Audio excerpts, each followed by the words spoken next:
Again in 15 seconds.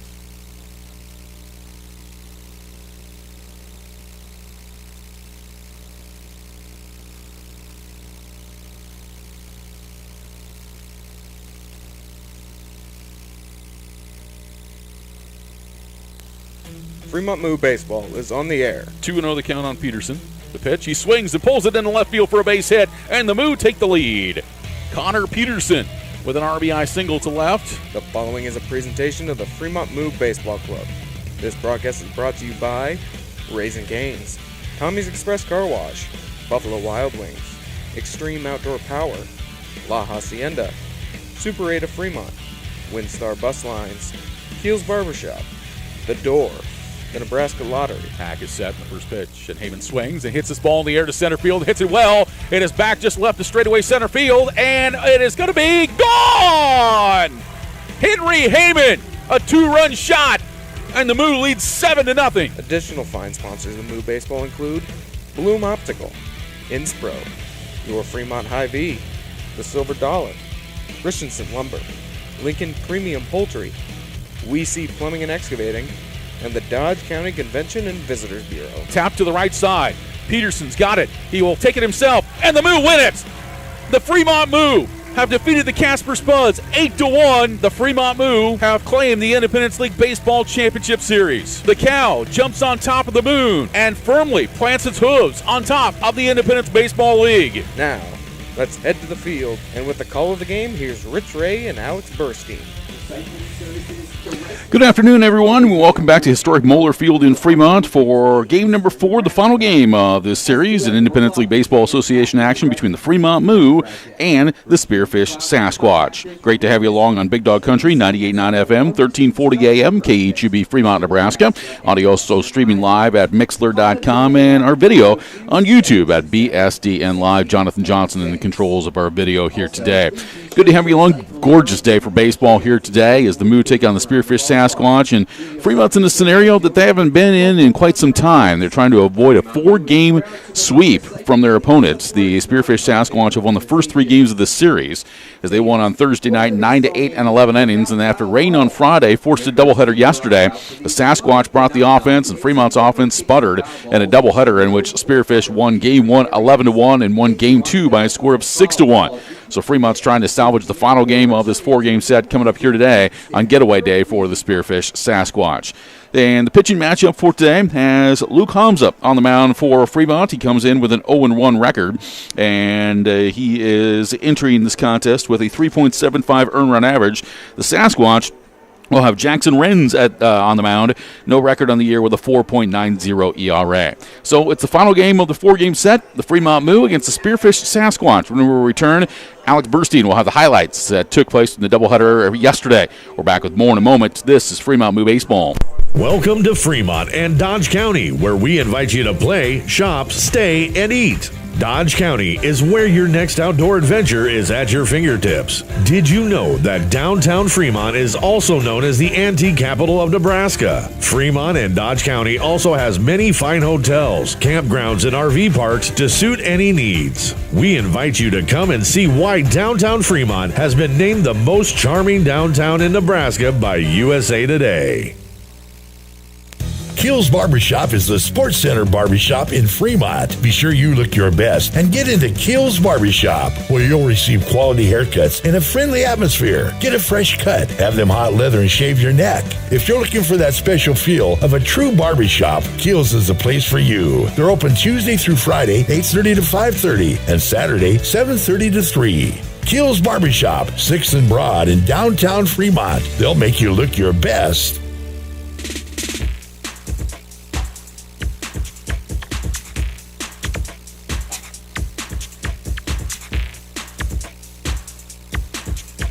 After rocky weather on Friday, a doubleheader of 7-inning games between the Sasquatch and the Moo on Saturday. And after getting the win on the mound Thursday, Jordan Bowman showed off his bat in the top of the first of Game 1. 2-2 the count. Next pitch. Swung on, he hit high in the air, deep left field, and the Sasquatch are on the board here in the first. It's a 2-run home run. Spearfish up 2-0, bottom of the first, but Tyrus Petchy unloads on the pitch to break into that lead.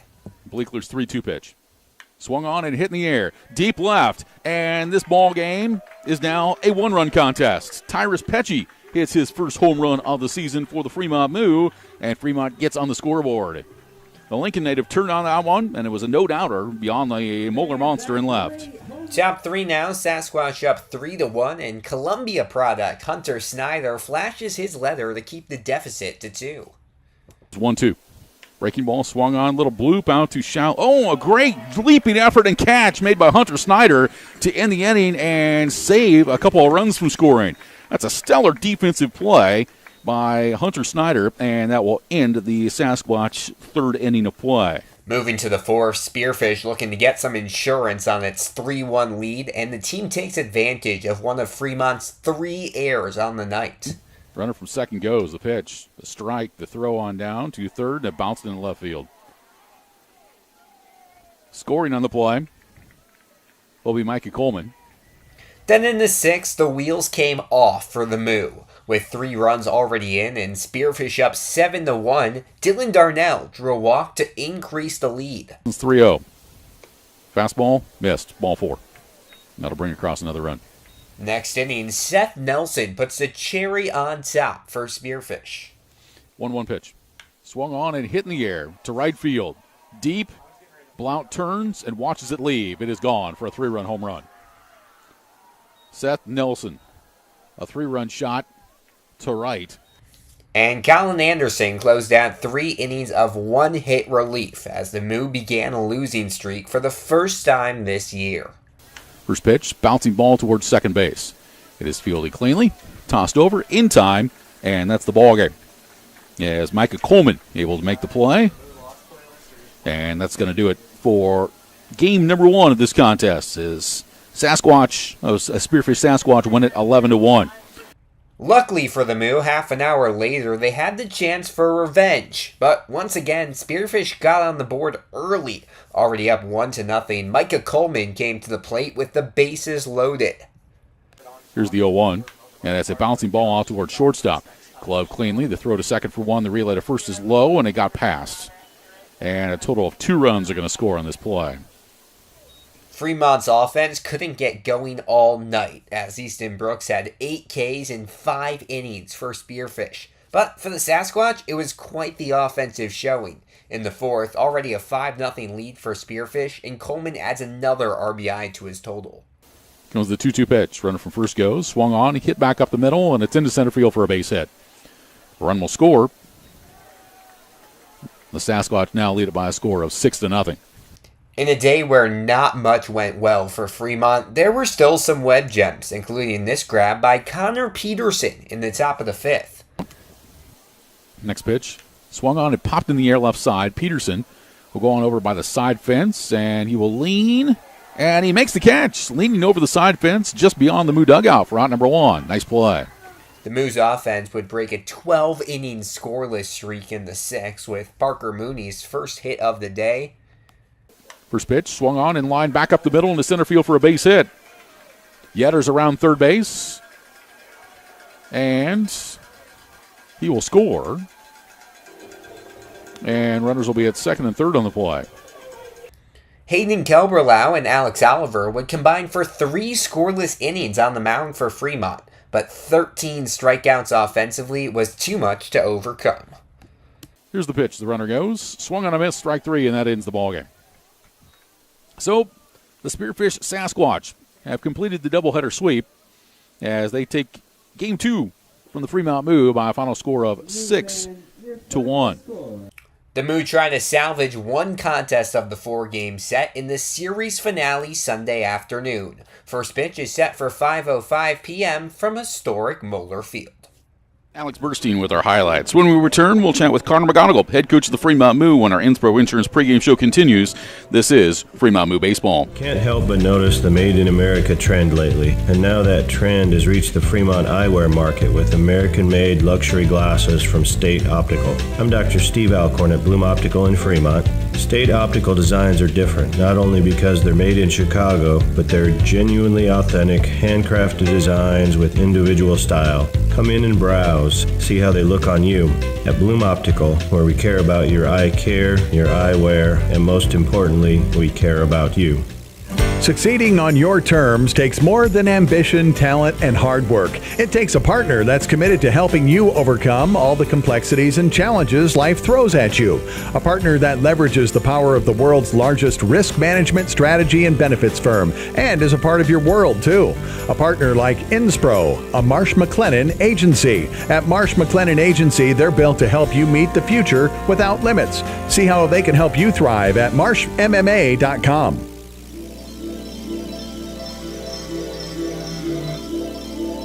Our Inspro Insurance pregame show continues as we chat with Connor McGonigal, head coach of the Fremont Moo. Final game of this 4-game series with the Spearfish Sasquatch. Well, after the rain out, you had a couple of games yesterday, and unfortunately the offense just couldn't get it going yesterday. It was just one of those days, wasn't it? It was, yeah. It was one of those days, like you said. It's always frustrating when you can't get the bats going. I thought they had some guys with some good stuff. I think we made them maybe look a little better than they are. But I know guys aren't going to lose focus. Guys are going to stick to their approach, and we're going to come out swinging today. I know one of the challenges for every coach in this league and every coach in college summer league baseball at this time of the year is that you've got guys that you got to rotate. You got to get them in order to play because they need the experience and things of that nature. And if you've got one particular group that has a bad day, it comes back to bite you, doesn't it? Yeah, it does. Yeah, and that's part of the feeling out process. I mean, we have a lot of guys with talent. So it's just finding a way as coaches to kind of push the right buttons and put the right pieces of the puzzle together to go out and win a ball game. Your starters yesterday, Reese Cordham and Zach Vincent. Talk a little bit about how their performances went. I thought both of them pitched kind of very similar. Both probably didn't have the stuff that they wanted yesterday, but they battled well. Both of them kept us in the ball game. Unfortunately, in game one, bullpen let us down a little bit, and we kind of got away from us. But in game two, we were right in it until the very end. We were a couple big swings away from getting right back in that ball game. So I thought both our starters battled really well. It's interesting in this sport because when things go well, it's contagious. It keeps going. When things don't go well, that's also the same route. And it seemed like at times, if you couldn't get guys on base, maybe they were pressing a little bit to try to swing to make things happen, maybe chasing pitches they shouldn't. I think so, yeah, and I think the dynamic of that comes into with it being a 7-inning game. I mean, we talked about it earlier in the year. With those 7-inning games, you have to get on top of teams early, or all of a sudden you find yourself pressing. It's the 4th and 5th inning. In a 9-inning game, you feel like you have a little more time than in a 7-inning game, where all of a sudden you're working with 9 outs. And so, yeah, I expect guys to come out ready to go today and hopefully jump on them early. Yeah, defensively, not too bad of a job yesterday. I think there was just one inning where things got away from you, but other than that, it was pretty good baseball. Yeah, that's what we expect. We know we have guys that can defend at a high level, and they're going to continue to do so throughout the summer. It's going to take a burden off of our pitching, and it's going to, defense and pitching can keep you in every ball game, and that's what I expect from us today. Speaking of pitching, who throws today? We will have Luke Hamza. He's coming off maybe a start that wasn't his best, but we know we're always going to get good efforts from him, so we're excited to see what he can do today. And I know you guys are anxious to try to get this final game of the series because obviously you don't want to get swept at home. Yeah. Never one of those things you want to be facing at home, but I know the guys are ready to go today, and hopefully they're coming hungry and ready for a win. Another day, another opportunity. Coach, go get him today. All right, thank you. Thanks. That's Connor McGonigal, head coach of the Fremont Moo. More of the Inspro Insurance pregame show continues after this timeout. This is Fremont Moo Baseball. You've already built something incredible. When you're ready to elevate your business even higher, you need a partner who can give you a platform for scale and even greater success. A partner with the strength and resources of the world's largest risk management, strategy, and benefits firm. A partner committed to building a network of accomplished brokers in your community. A partner like Inspro, a Marsh McLennan agency. See how they can help your business go further at marshmma.com. Fremont Hy-Vee is proud to sponsor local sports, and they know that you fans love your meat. Hy-Vee has all your favorites at the best prices right now. Hy-Vee Choice Reserve Steaks. Always low prices on your favorite flavor of brats. Boneless, skinless chicken breasts, chicken grillers, America's pork chops for the grill, and the best cuts of salmon and seafood. Shop online right now. Go to HyVeeIslesOnline.com and place that order. Your Fremont Hy-Vee. Proud to be a part of local sports.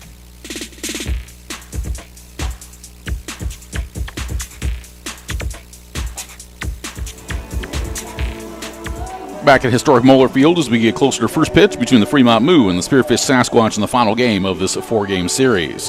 Time to bring you the welcoming weather, brought to you by the Dodge County Convention and Visitors Bureau. They welcome you to historic Moeller Field. As we take a look outside the press box right now, we've got fair skies, temperature of 83 degrees, humidity low at 23%. Winds are out of the north at about 6 miles per hour, so they're blowing out to straight center field here this evening.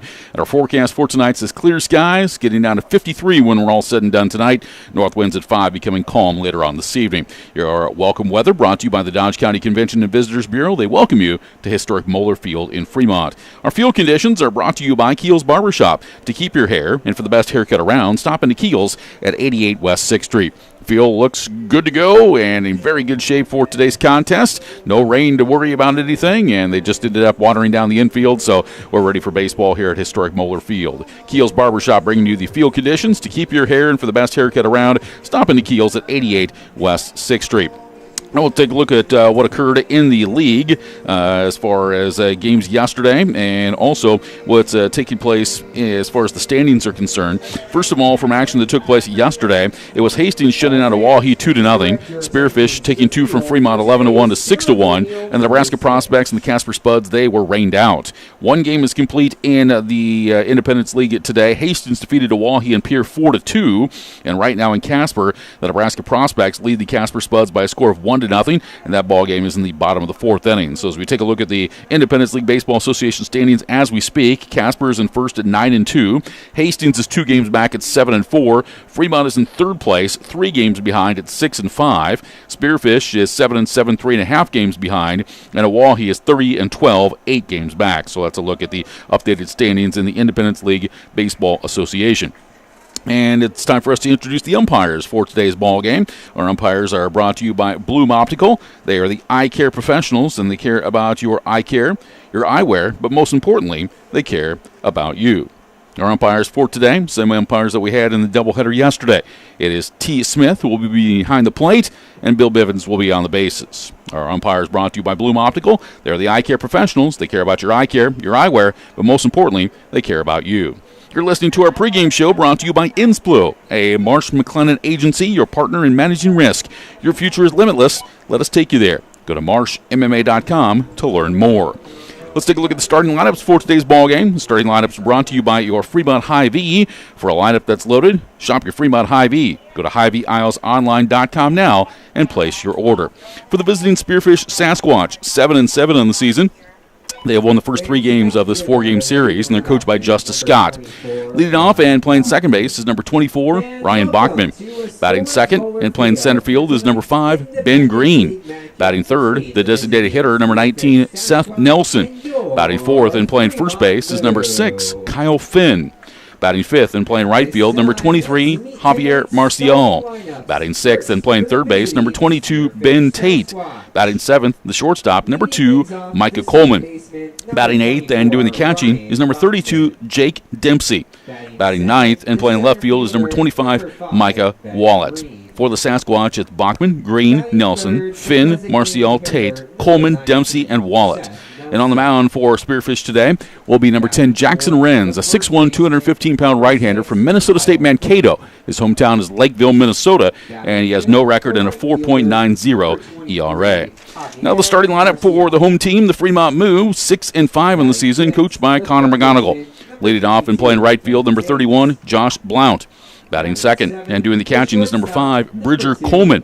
Batting third, the designated hitter, number 28, Tyrus Pecci. Batting fourth is the shortstop, number 18, Steven Espinoza. Batting fifth and playing left field, number 13, Grant Nottleman. Batting sixth and playing first base is number 20, Carson Burnett. Batting seventh at third base, number 26, Dean Reynolds. Batting eighth and playing second base is number 2, batting eighth and playing second base is number 8, Isaac Bonner. And batting ninth and playing center field is number 25, Trey Brooks. For the Moo, it's Blount, Coleman, Pecci, Espinoza, Nottleman, Burnett, Reynolds, Bonner, and Brooks. And on the mound for the Fremont Moo today will be number 27, Luke Hamza, a 6'2", 195-pound right-hander out of Midland University from Gilbert, Arizona. He'll be on the hill for the Fremont Moo. Those are the starting lineups brought to you by your Fremont Hy-Vee. For a lineup that's loaded, shop your Fremont Hy-Vee. Go to HyVeeIslesOnline.com now and place your order. When we return, the national anthem coming up from historic Moeller Field in a moment. This is Fremont Moo Baseball. Hacienda Mexican Restaurant, your favorite family-owned restaurant, is offering their family taco pack special. Right now, feed the whole family with 12 tacos, rice, beans, chips, and salsa for only $38. Be sure to check the back of your Fremont Moo tickets for a Moveless discount at La Hacienda. You can get a family taco pack anytime. La Hacienda, 3140 Elk Lane. Call in your family taco pack at 402-721-9909 or order online at lahaciendafremont.com. They cater too. Looking for a nice place to go? A place that's rich with tradition, great service, and atmosphere? A fantastic place where you can go and still carry on a conversation. Maybe shoot a game of pool and enjoy one of the best jukeboxes in town. Silver Dollar is one of the finest places for adult libations at reasonable prices. Join the Silver Dollar family and enjoy, but you need to be 21 or older. See y'all soon, and remember, not everything that glitters is gold, but we're pretty sure it's probably silver at the Silver Dollar, 18th and Bell Street in Fremont.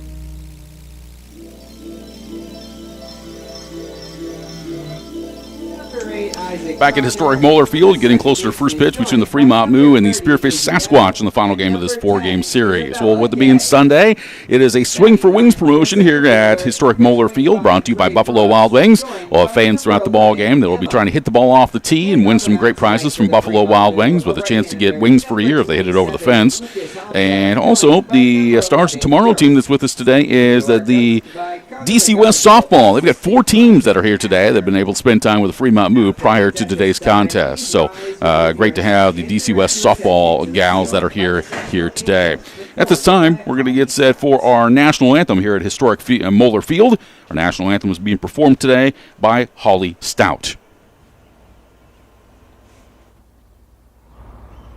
Oh, say can you see by the dawn's early light what so proudly we had the twilight's last gleaming, whose broad stripes and bright stars through the perilous fight o'er the ramparts we've watched were so gallantly streaming, and the rockets regular, the bombs bursting in air, gave proof through the night that our flag was still there. Oh, say does that star-spangled banner yet wave o'er the land of the free and the home of the brave? The Star Spangled Banner, our national anthem, performed by Holly Stout. First pitch between the Fremont Moo and the Spearfish Sasquatch is coming up next. This is Fremont Moo Baseball. Now that's what a solid piece of wood sounds like. Look just past that left field wall at Moeller Field, you'll see Christensen Lumber, a solid lumber company for over 100 years. And there goes another ball into the lumber yard. Professional builders know Christensen Lumber is their home run hitter for quality materials. More contractors and woodworkers will tell you Christensen Lumber is the best choice to find quality cuts of lumber. Since 1923, Christensen Lumber. It's where the pros go. 714 South Main, just past the left field wall at Moeller Field. Lincoln Premium Poultry is excited for Fremont Moo Baseball this summer. Hey, you're looking for a new opportunity? You can hit it out of the park with a job at Lincoln Premium Poultry. With a fantastic culture, great pay and benefits, and room for growth, Lincoln Premium Poultry is one of Fremont's best destinations for summer fun and employment. Just go to LincolnPremiumPoultry.com right now and check out all the job opportunities available.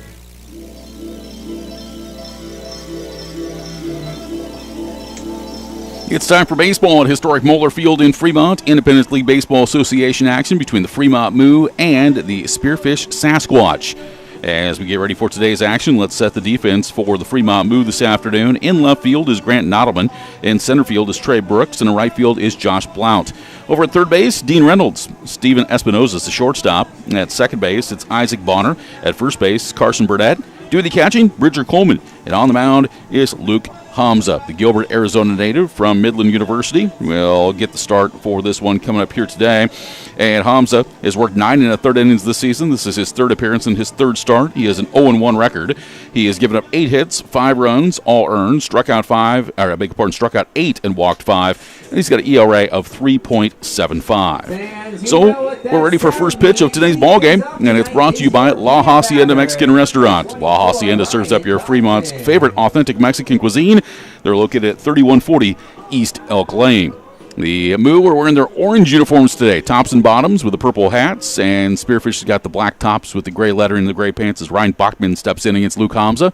First pitch of today's ball game is going to be down low for ball one. We are underway. First pitch at 5:09 p.m., and we've got a fair sky and 83 degrees. 1-0 here on Bachman. The next pitch is swung on and fouled off at home plate. As the count evens at 1-1. Bachman batting .333 on the season. He's got 1 home run, and he has driven in 8. Bachman from Rapid City, South Dakota, plays his college ball at Mount Marty University in Yankton. Comes the 1-1 pitch from Hamza. Fastball, a little bit low and away. And the count now goes to 2 balls and 1 strike on Bachman. Bachman, Ben Green, and Seth Nelson to get things underway for Spearfish here in the top of the first inning. The line by Hamza in the 2-1. Breaking ball swung and a miss. Bachman was way out in front, so the count evens at 2-2. This is a Spearfish team that's been hitting the ball much better as of late. .280 the batting average as a squad. And Spearfish has hit 8 home runs. They've driven in 91 runs in 14 games this year. The 2-2. Breaking ball swung and a miss for strike 3. So Luke Hamza starts things out with a strikeout, and there's 1 down here in the top of the first inning. Fremont Moo Baseball is brought to you in part by the Dodge County Convention and Visitors Bureau. So with 1 down, it will now bring to the plate the center fielder, number 5, Ben Green. Green's batting .375, 1 home run. He's driven in 5 runs. The first pitch will miss down and in for ball 1. 1 ball and no strikes to Ben Green out of Palm Beach Atlantic University. His hometown is Jacksonville, Florida. He is homered in this series. The 1-0. He swings and hits this ball in the air toward left. Floating on over, and now underneath of it, reaching up and making the catch out in left field is Grant Nottleman for out number 2. So Green flies out, and they're quickly 2 down here in the Sasquatch first inning. So this will bring to the plate the designated hitter, number 19, Seth Nelson. Nelson's been a terror yesterday. Between the 2 games, he drove in 7 runs in the doubleheader yesterday. And Nelson's batting .417 on the year with 1 home run. He's driven in 13. The first pitch is down and in for a ball. 1 ball and no strikes to Seth Nelson. San Pedro, California native out of Hope International University.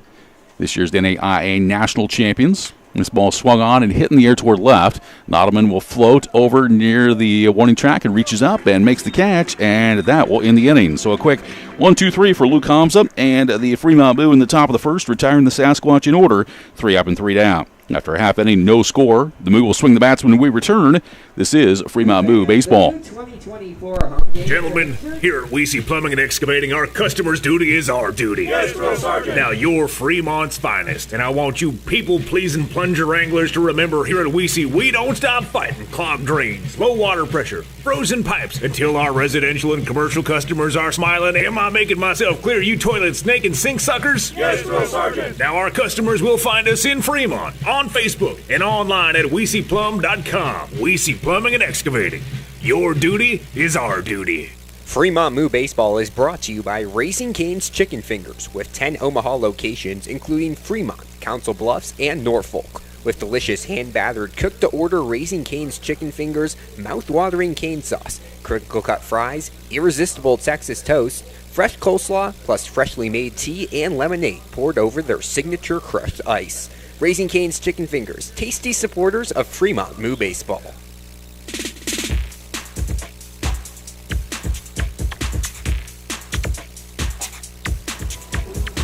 Luke Holmes and the Fremont Moo set down the Sasquatch in order in the top of the first inning, so no scores. We go to the bottom of the first.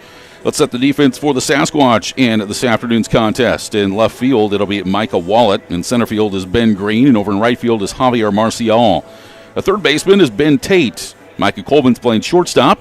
At second base, it's Ryan Bachman. At first base, Kyle Finn. The catcher is Jake Dempsey, and on the mound is Jackson Renz. Renz is a 6'1", 215-pound right-hander from Minnesota State Mankato.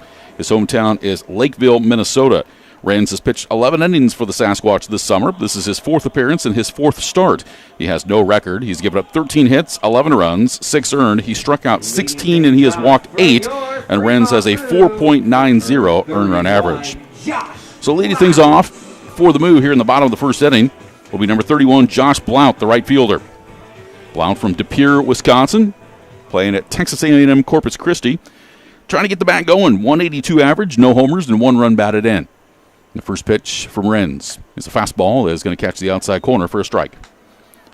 No balls and 1 strike to Josh Blount with Bridger Coleman to bat next. Spearfish taking the first 3 games of the series. Fremont trying to salvage the final one here today.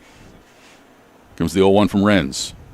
Fastball, and it's at the bottom of the zone for called strike 2.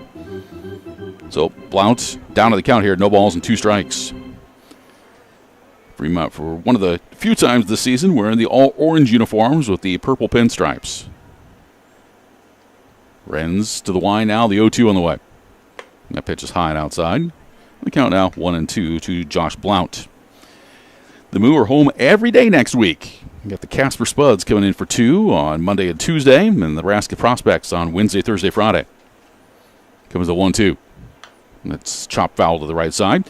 First foul ball of our ball game is brought to you by Lincoln Premium Poultry. They specialize in fowl but love being a part of the Fremont Moo. For a career with LPP, visit LincolnPremiumPoultry.com. 1 ball and 2 strikes on Josh Blount. Renz looks into Dempsey to get the sign, and now here comes the 1-2. That pitch is high. It's now 2 balls and 2 strikes. Dempsey, who's doing the catching here today for Spearfish, this is the first game he's played this season for the Sasquatch.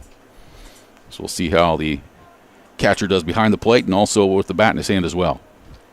Here's the 2-2 pitch. Blount swings and fouls it off to the left side out of play. The count stays put here at 2 balls and 2 strikes. So a lot of promotions going on today. Got the Buffalo Wings Swing for Wings promotion between innings. Also, the mini helmet ice cream sundaes are for sale. Alex has already dove into that already. Here comes the 2-2. Breaking ball and is hit to the left side where it's gloved at third base. Up with it and tossing it across the diamond in time is Ben Tate, and that's the first out here in the bottom of the first inning. So 1 down, as that will bring to the plate the catcher, Bridger Coleman. Coleman from Allen Hancock College from Lompoc, California, is batting .333.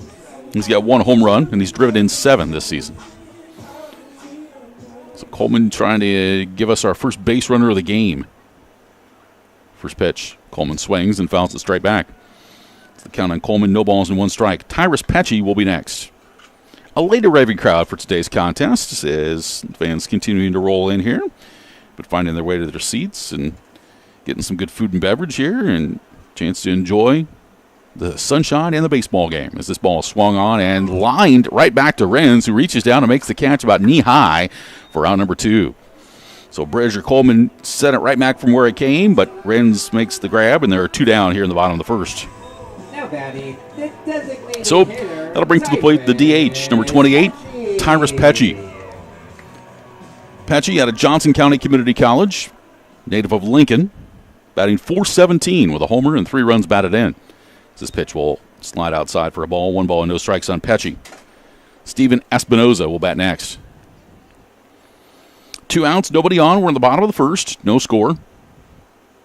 Comes the 1-0. Swung on and foul back.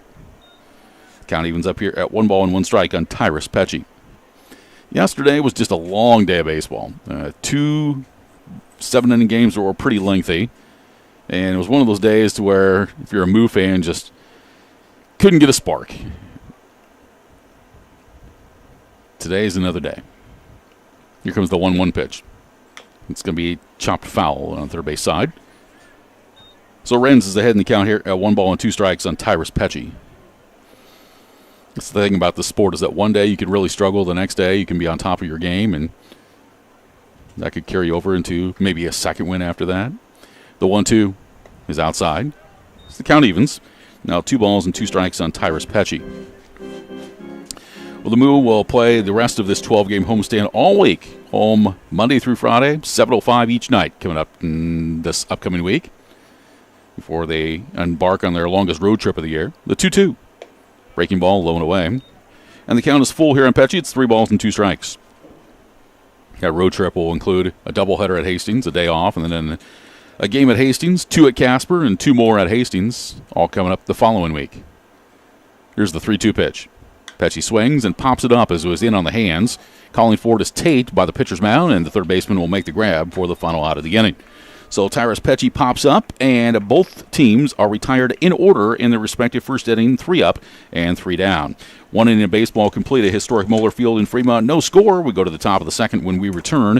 This is Fremont Moo Baseball. Great seats. Safer, simpler, and smarter with TicketSmarter. Choose great seats from over 125,000 live events, all backed with a TicketSmarter 100% ticket guarantee. Get your tickets smarter at TicketSmarter.com. That's the Tommy Club. Keeping your car clean every day. Wash as many times as you want each month. The Tommy Club starts at just $24.99 per month. Sign up today at Tommy's Express Car Wash in Fremont. Buffalo Wild Wings is your headquarters for great food, cold drinks, and is the place to sit and watch the game.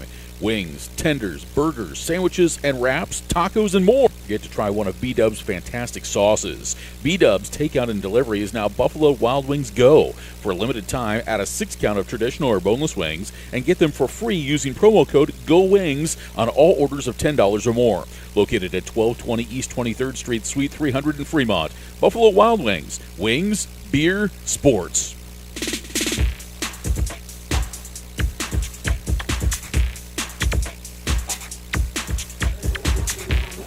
1 inning complete at historic Moeller Field. No score between the Fremont Moo and the Spearfish Sasquatch, as both starting pitchers able to retire their respective sides in order. And so we're going to get ready to go to the top of the second. It'll be Kyle Finn, Javier Marcial, and Ben Tate, which will be coming to the plate here for the Spearfish Sasquatch. I want to let you know that Fremont Moo Baseball is brought to you in part by Keel's Barbershop. To keep your hair and for the best haircut around, stop into Keel's. They're located at 88 West 6th Street. So, once again, the Casper Spuds come in tomorrow. It's a 2-game series, and that's a makeup from a little over a week ago when Casper was originally supposed to come to Fremont, and those games were rained out. So they've been made up on the schedule for tomorrow and also on Tuesday. And that did bump one particular game with the Nebraska Prospects. Later in the schedule, move back to a July 10th contest is when that will unfold. So Casper does come in, and we'll be here tomorrow night at 7:05, Tuesday at 7:05, and that'll be an intriguing matchup between the two teams that played for the Independence League Baseball Championship Series last year, as Fremont won that 3-2 here in the first week in August. The Moo will make one trip out to Casper this year. Casper comes to Fremont twice this coming season. As we get to the top of the second inning, Kyle Finn will lead things off. Finn, out of Barstow Community College, Coronado, California native.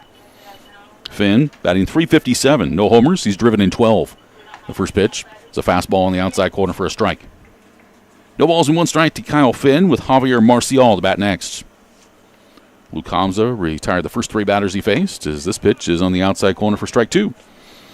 It's the count on Kyle Finn now, no balls and 2 strikes. Hamza winds, the 0-2 on the way. That fastball just missed off the corner.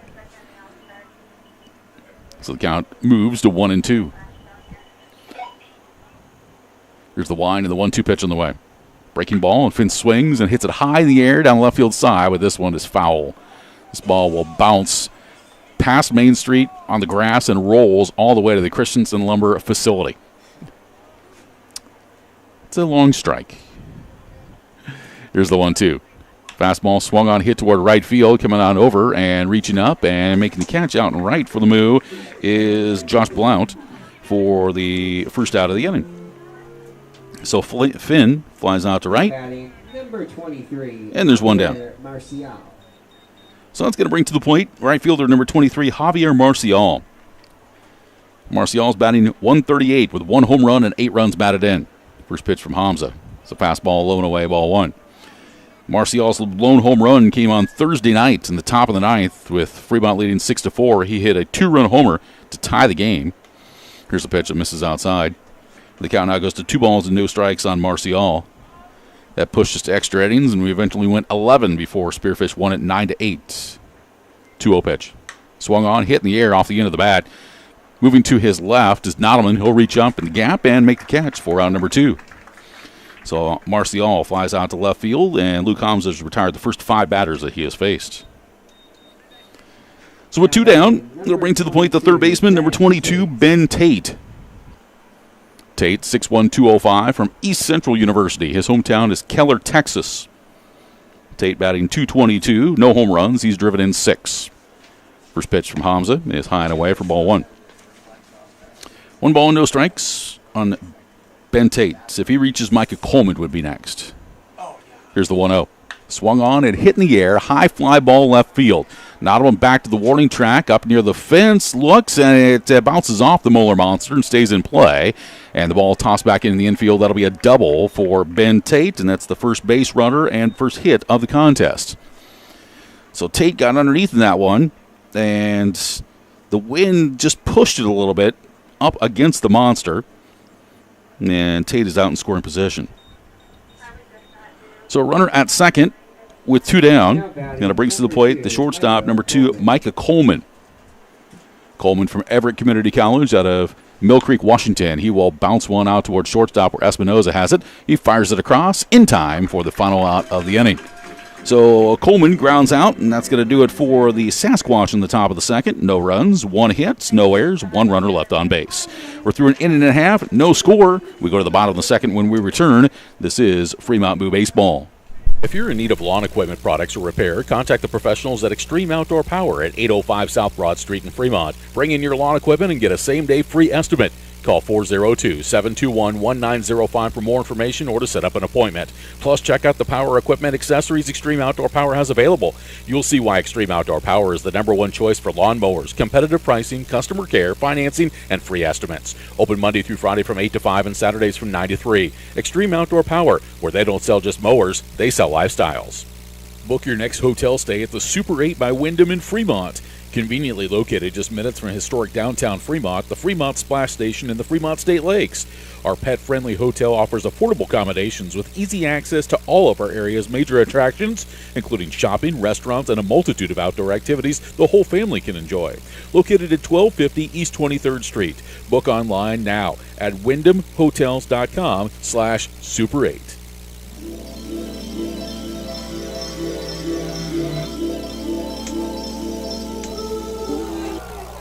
Back at historic Moeller Field in Fremont as we go to the bottom of the second inning. No score between the Fremont Moo and the Spearfish Sasquatch. Ben Tate with a 2-out double off the Moeller Monster for Spearfish gave the Sasquatch a base runner, and that's been the lone base runner we've seen in this contest.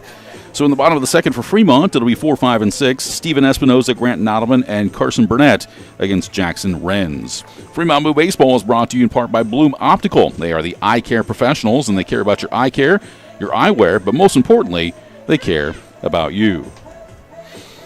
With all the promotions going on here today, it's great to see everybody coming on out. Just had the Swing for Wings by Buffalo Wild Wings here just a moment ago. Many Helmet Ice Cream Sundays here today, and also the experienced fans of our community. The senior citizens 60 and over were able to get in today for half price, which is fantastic. And we had the Stars of Tomorrow DC West softball teams that were here before the game today that were able to play catch and participate in pregame activities with the Moo and going out and be on the field with them for starting lineups and the national anthem as well. And then after the ball game today, kids get to run the bases as well, which is always fun on Sunday for Sunday Fun Day at the ballpark.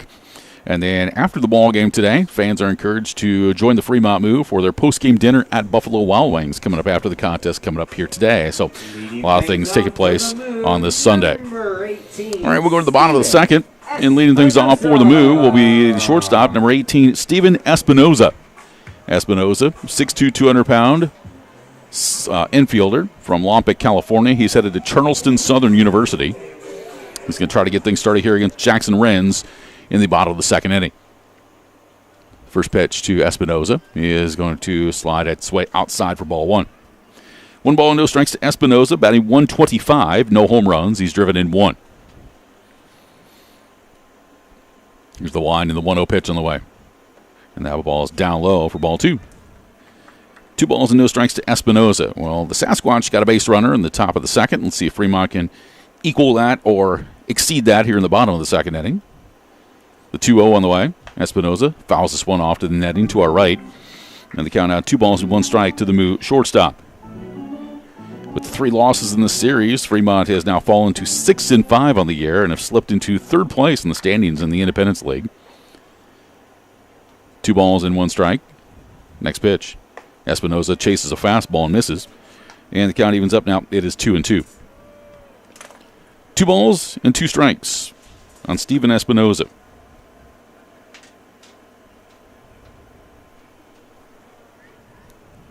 2-2 on the way. Fouled off again. The count stays even here at 2 balls and 2 strikes.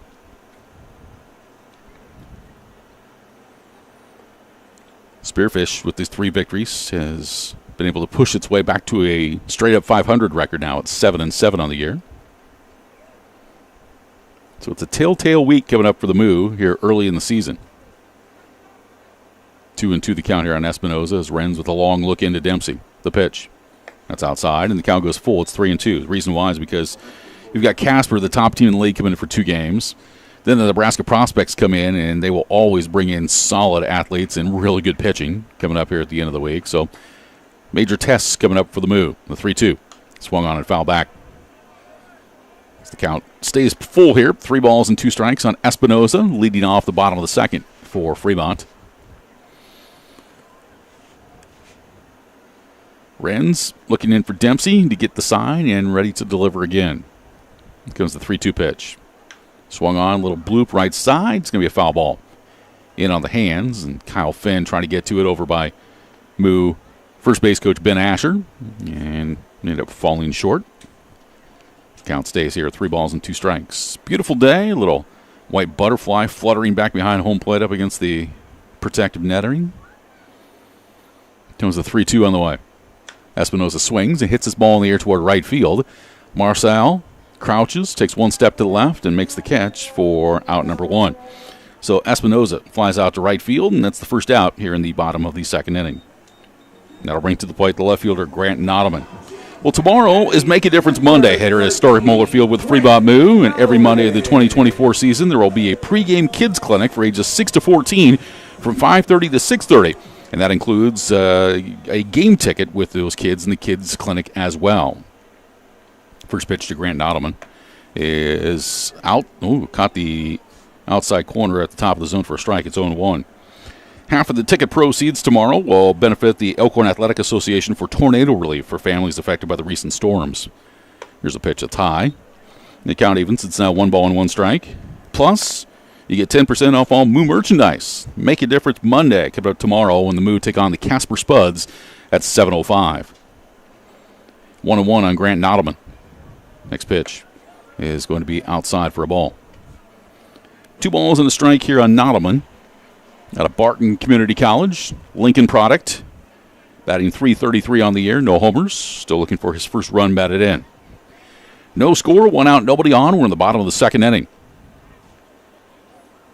Here's the wind and the 2-1 pitch on the way. And Nottman taking that one for a called strike 2. And he frustrated with himself that he didn't pull the trigger there. He kind of barked at himself as that pitch ended up in Dempsey's mitt. 2-2 the count. Wrens winds, and now the 2-2 pitch.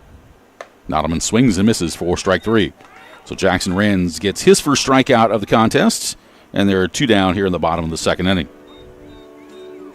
So that'll bring to the plate the first baseman, number 20, Carson Burnett.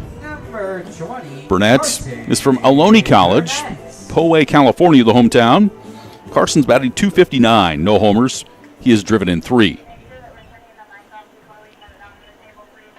Comes the line in the first pitch to Burnett. And that breaking ball caught the outside corner at the knees. Strike one.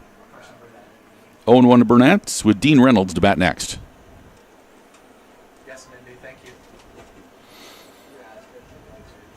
Comes the wind and the 0-1 on the way. And Burnett takes that one outside. Count evens now at 1-1. 1 ball and 1 strike here on Burnett. Dempsey with a low crouch behind home plate in the pitch. Swung on a miss on that fastball. And so Burnett is down to the count here, 1 ball and 2 strikes. Pitchers are controlling things so far here in the first couple of innings as the offenses are trying to get rolling. Ren's a long look in. The wind and the 1-2 pitch. Fastball high. Count evens. It's now 2 balls and 2 strikes on Burnett. Spearfish back in action Tuesday. And take on Oahe in the Zap in a all South Dakota matchup. 2-2 breaking ball outside. Count goes full now at 3 balls and 2 strikes. Let's see if Burnett can get aboard here for the Moo as Fremont's looking for its first base runner against Jackson Renz. 3 balls, 2 strikes. Wind blowing out to straightaway center field. The pitch swung on and fouled off to the right side. So the count stays full here at 3-2. Got fans chasing after the foul balls back behind the concession stand. Freezy Pops, I think, is what's been given away for the foul balls. That's good on a warm day, don't you think? Still haven't, what are we? We're 11 games in the season and still haven't seen any food make its way to the press box here, just unintentionally yet. Here's the 3-2. Called strike 3 on the fastball at the knees to end the inning. So Burnett caught looking, couple strikeouts for Jackson Renz, and that's going to do it for the Moo in the bottom of the second. Retired in order, 3 up and 3 down. So we're through 2, and no score between the Sasquatch and the Moo. More coming up in just a moment. This is Fremont Moo Baseball. Great seats, safer, simpler, and smarter with TicketSmarter. Choose great seats from over 125,000 live events, all backed with a TicketSmarter 100% ticket guarantee. Get your tickets smarter at TicketSmarter.com. Motor coaches, sleeper buses, and double-decker motor coaches, we are able to accommodate any size group, large or small, to any destination, near or far. With almost 30 years in the travel and tourism industry, our reputation for superior safety, impeccable equipment, and unparalleled customer service makes us the right choice for your group transportation needs. Now hiring full and part-time drivers. Trust your heart to the team at Methodist for expert cardiac care that makes a life-changing difference. From specialized testing and imaging to comprehensive surgical options, including the most advanced procedures, we provide the personalized care that you expect from the Methodist name. Learn more about our heart and vascular care by visiting bestcare.org/heart. That's bestcare.org/heart. Methodist, the meaning of care.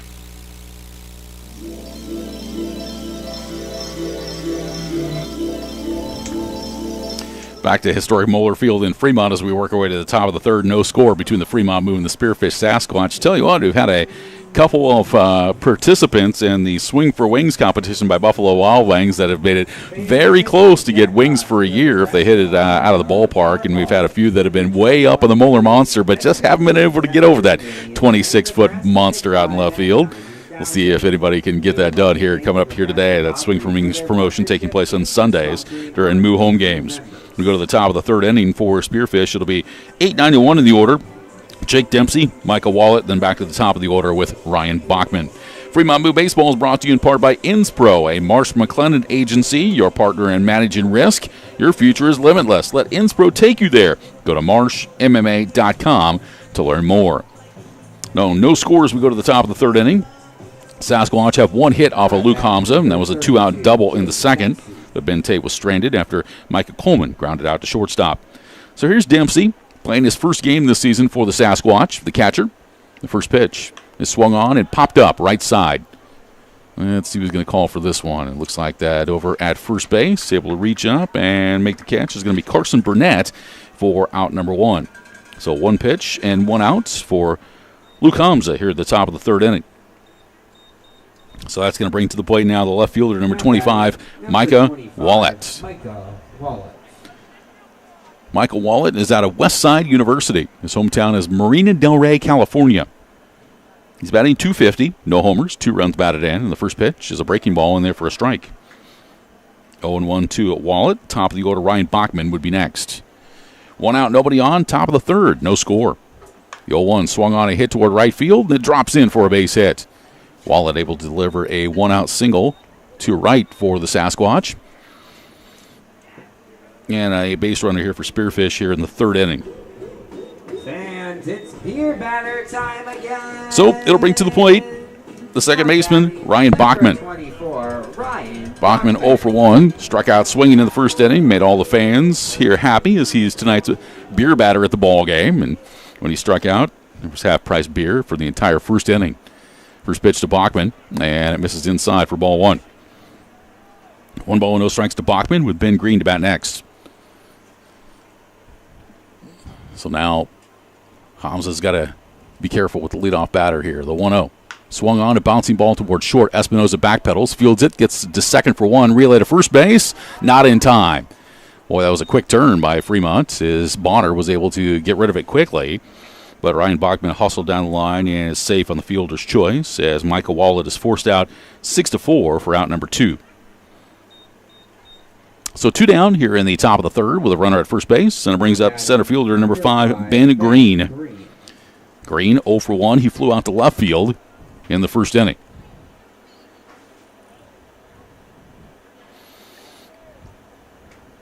Stretched by Hamza in the pitch. Fastball high and away. Green is wearing the blue, almost teal-like undersleeves underneath of his jersey, and that's one of the jerseys that Spearfish had that I was talking about last night. Here's a pitch that's down low. It's 2-0.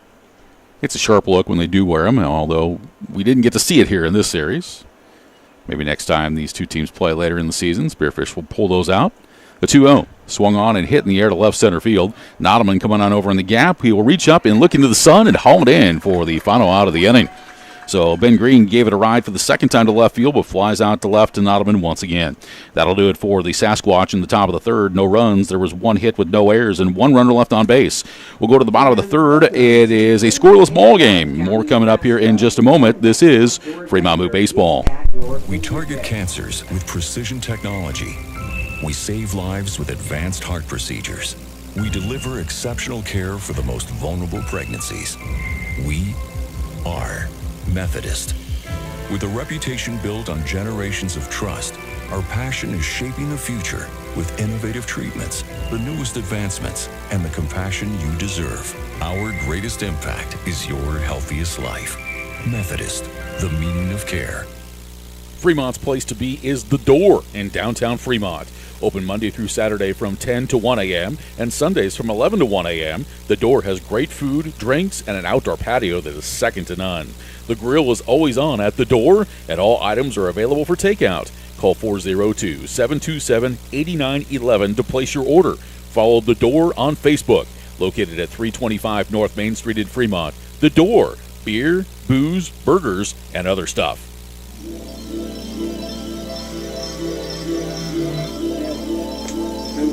We head to the bottom of the 3rd at historic Moeller Field. No score between the Fremont Moo and the Spearfish Sasquatch in the final game of this 4-game weekend series, which Spearfish has won the first 3. And in the scoreless contest, the Moo will bring the 7-8-9 batters to the plate: Dean Reynolds, Isaac Bonner, and Trey Brooks.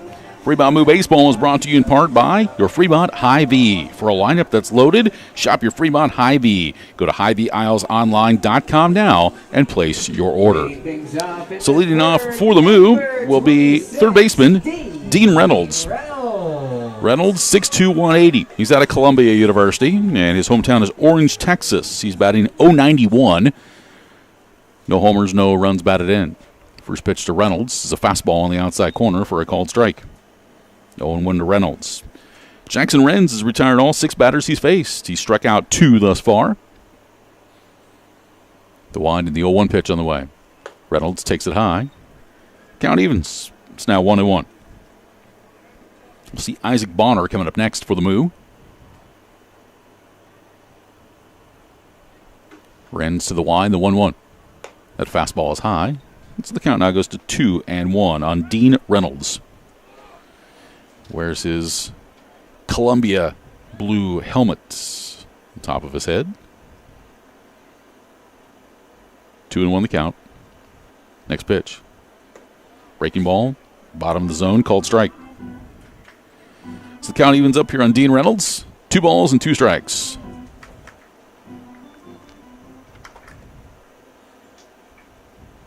Renz winds. Now the 2-2. Off-speed breaking ball, stayed up.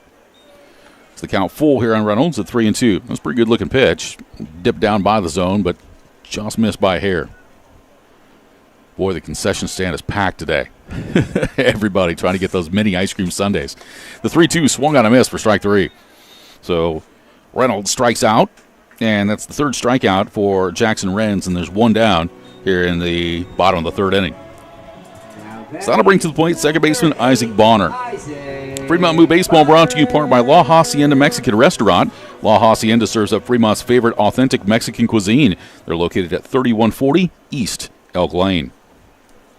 Bonner, the left-handed batter at the plate, and swings at the first pitch and fouls this one off to the left side and out of play. No balls and 1 strike to Isaac Bonner, who's batting .194. No home runs and 2 runs batted in. When you compare how these two teams have been hitting the baseball as a team, Fremont coming into today's ball game hitting .247 as a squad. The 0-1 fastball that's foul-tipped in the glove of Dempsey for strike 2. Spearfish entering today's game hitting at .280. But one of the difference is runs batted in. Now the Moo have played a couple less games than the Sasquatch, as this pitch is going to be a bouncing ball to third base, and it's going to bounce off Ben Tatum into left field, and that's going to be a base hit. Tate trying to get to that baseball, tried to backhand it, but could not come up with it. And Isaac Bonner is on with a 1-out single here in the bottom of the 3rd inning. So a runner aboard with 1 down for the Moo, as Renz had retired the first 7 batters he faced and brings up Trey Brooks. Brooks, center fielder from Encino, California, from San Jose State, batting .400. No homers. He's driven in 2. Renz now out of the stretch. First pitch.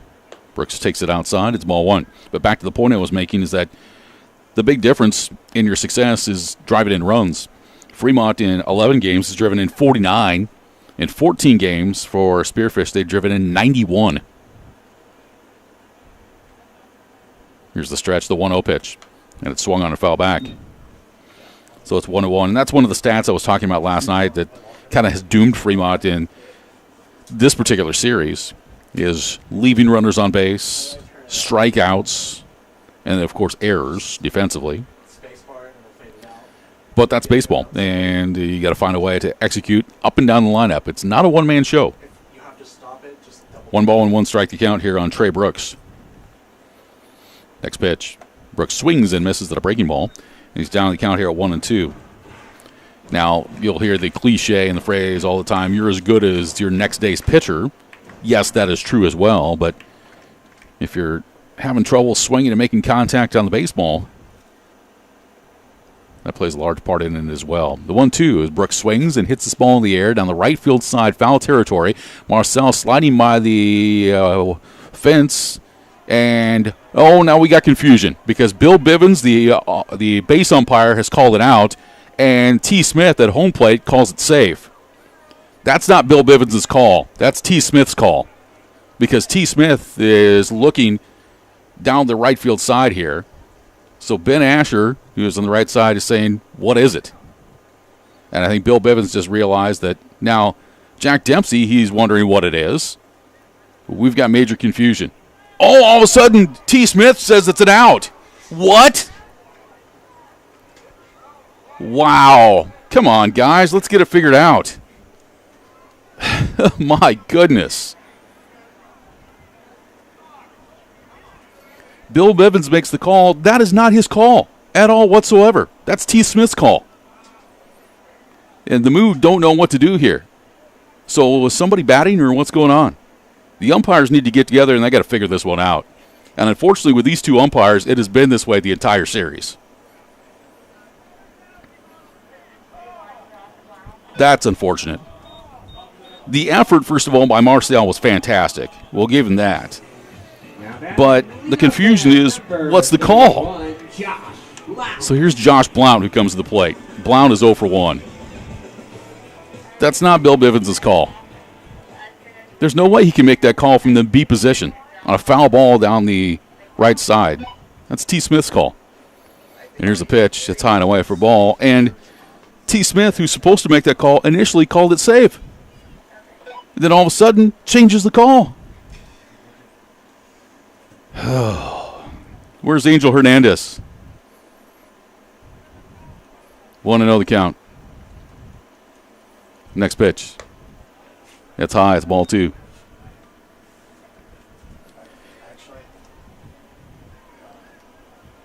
To highlight the positive, the effort by Javier Marcial was fantastic to go get that baseball or get close to the baseball, whatever happened down the right field side. Here's the 2-0, and it's high. It's now 3 balls and no strikes. 3-0 to Josh Blount.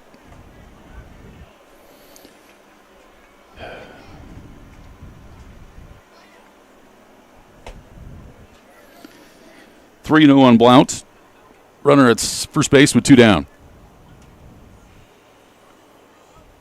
Here's the stretch and the pitch. That's in there for a strike. It's now 3-1. You would think the umpires at least would have went out there and talked to each other to discuss it. But all of a sudden, T. Smith just looks out there and throws up the hand and says, yep, that's an out. Come on. Here's the stretch. Now the 3-1 runner goes, slips as he's on his way, but it's ball 4 anyway. So Josh Blount draws a walk. And Fremont's got runners at first and second with 2 down. And it's going to bring to the plate the catcher, Bridger Coleman. Coleman 0 for 1. He lined out right back to Jackson Renz on the mound back in the first inning. Number 5, Bridger Coleman. So the Moo have their first runner in scoring position today here in the bottom of the third. Runners at first and second with 2 down.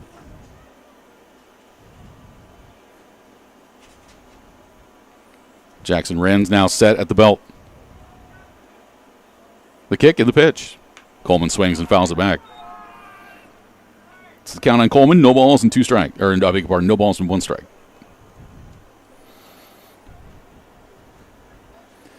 Don't forget to move back home tomorrow, taking on Casper and the Spuds. First of that 2-game series, making up 2 games that were rained out just over a week ago. No balls and 1 strike on Coleman. Comes the pitch. Swung on, hit back up the middle. And at shortstop, it is gloved and flipped on over to second in time to get the force for the final out of the inning. So Bridger Coleman hits into the Indian fielder's choice. Josh Blount is retired 6-4 for out number 3, and that's going to do it for the Moo in the bottom of the third. In the inning, there were no runs off 1 hit. There were no errors, and there were 2 runners left on base. We've played 3. There's no score. We're back with more in a moment. This is Fremont Moo Baseball. Get great seats, safer, simpler, and smarter with TicketSmarter. Choose great seats from over 125,000 live events, all backed with a TicketSmarter 100% ticket guarantee. Get your tickets smarter at Ticketsmarter.com. Flexible scheduling and tuition assistance. To find all of our opportunities and apply online, go to bestcare.org/jobs. That's bestcare.org/jobs. Methodist, the meaning of care. Play the Nebraska Lottery today for your chance to win. Play Trucks and Bucks for your chance to win one of 7 remaining Ford F-150s. Top prize odds are 1 in 336,000. The Nebraska Lottery has provided funding, fortune, and fun to the Cornhusker State for 30 years. The Nebraska Lottery has also given back $978 million to Nebraska through education, wildlife habitats, and the Nebraska State Fair. Stop by a local retailer and pick up a ticket for one of your favorite games today. The Nebraska Lottery. Must be 19. Please play responsibly.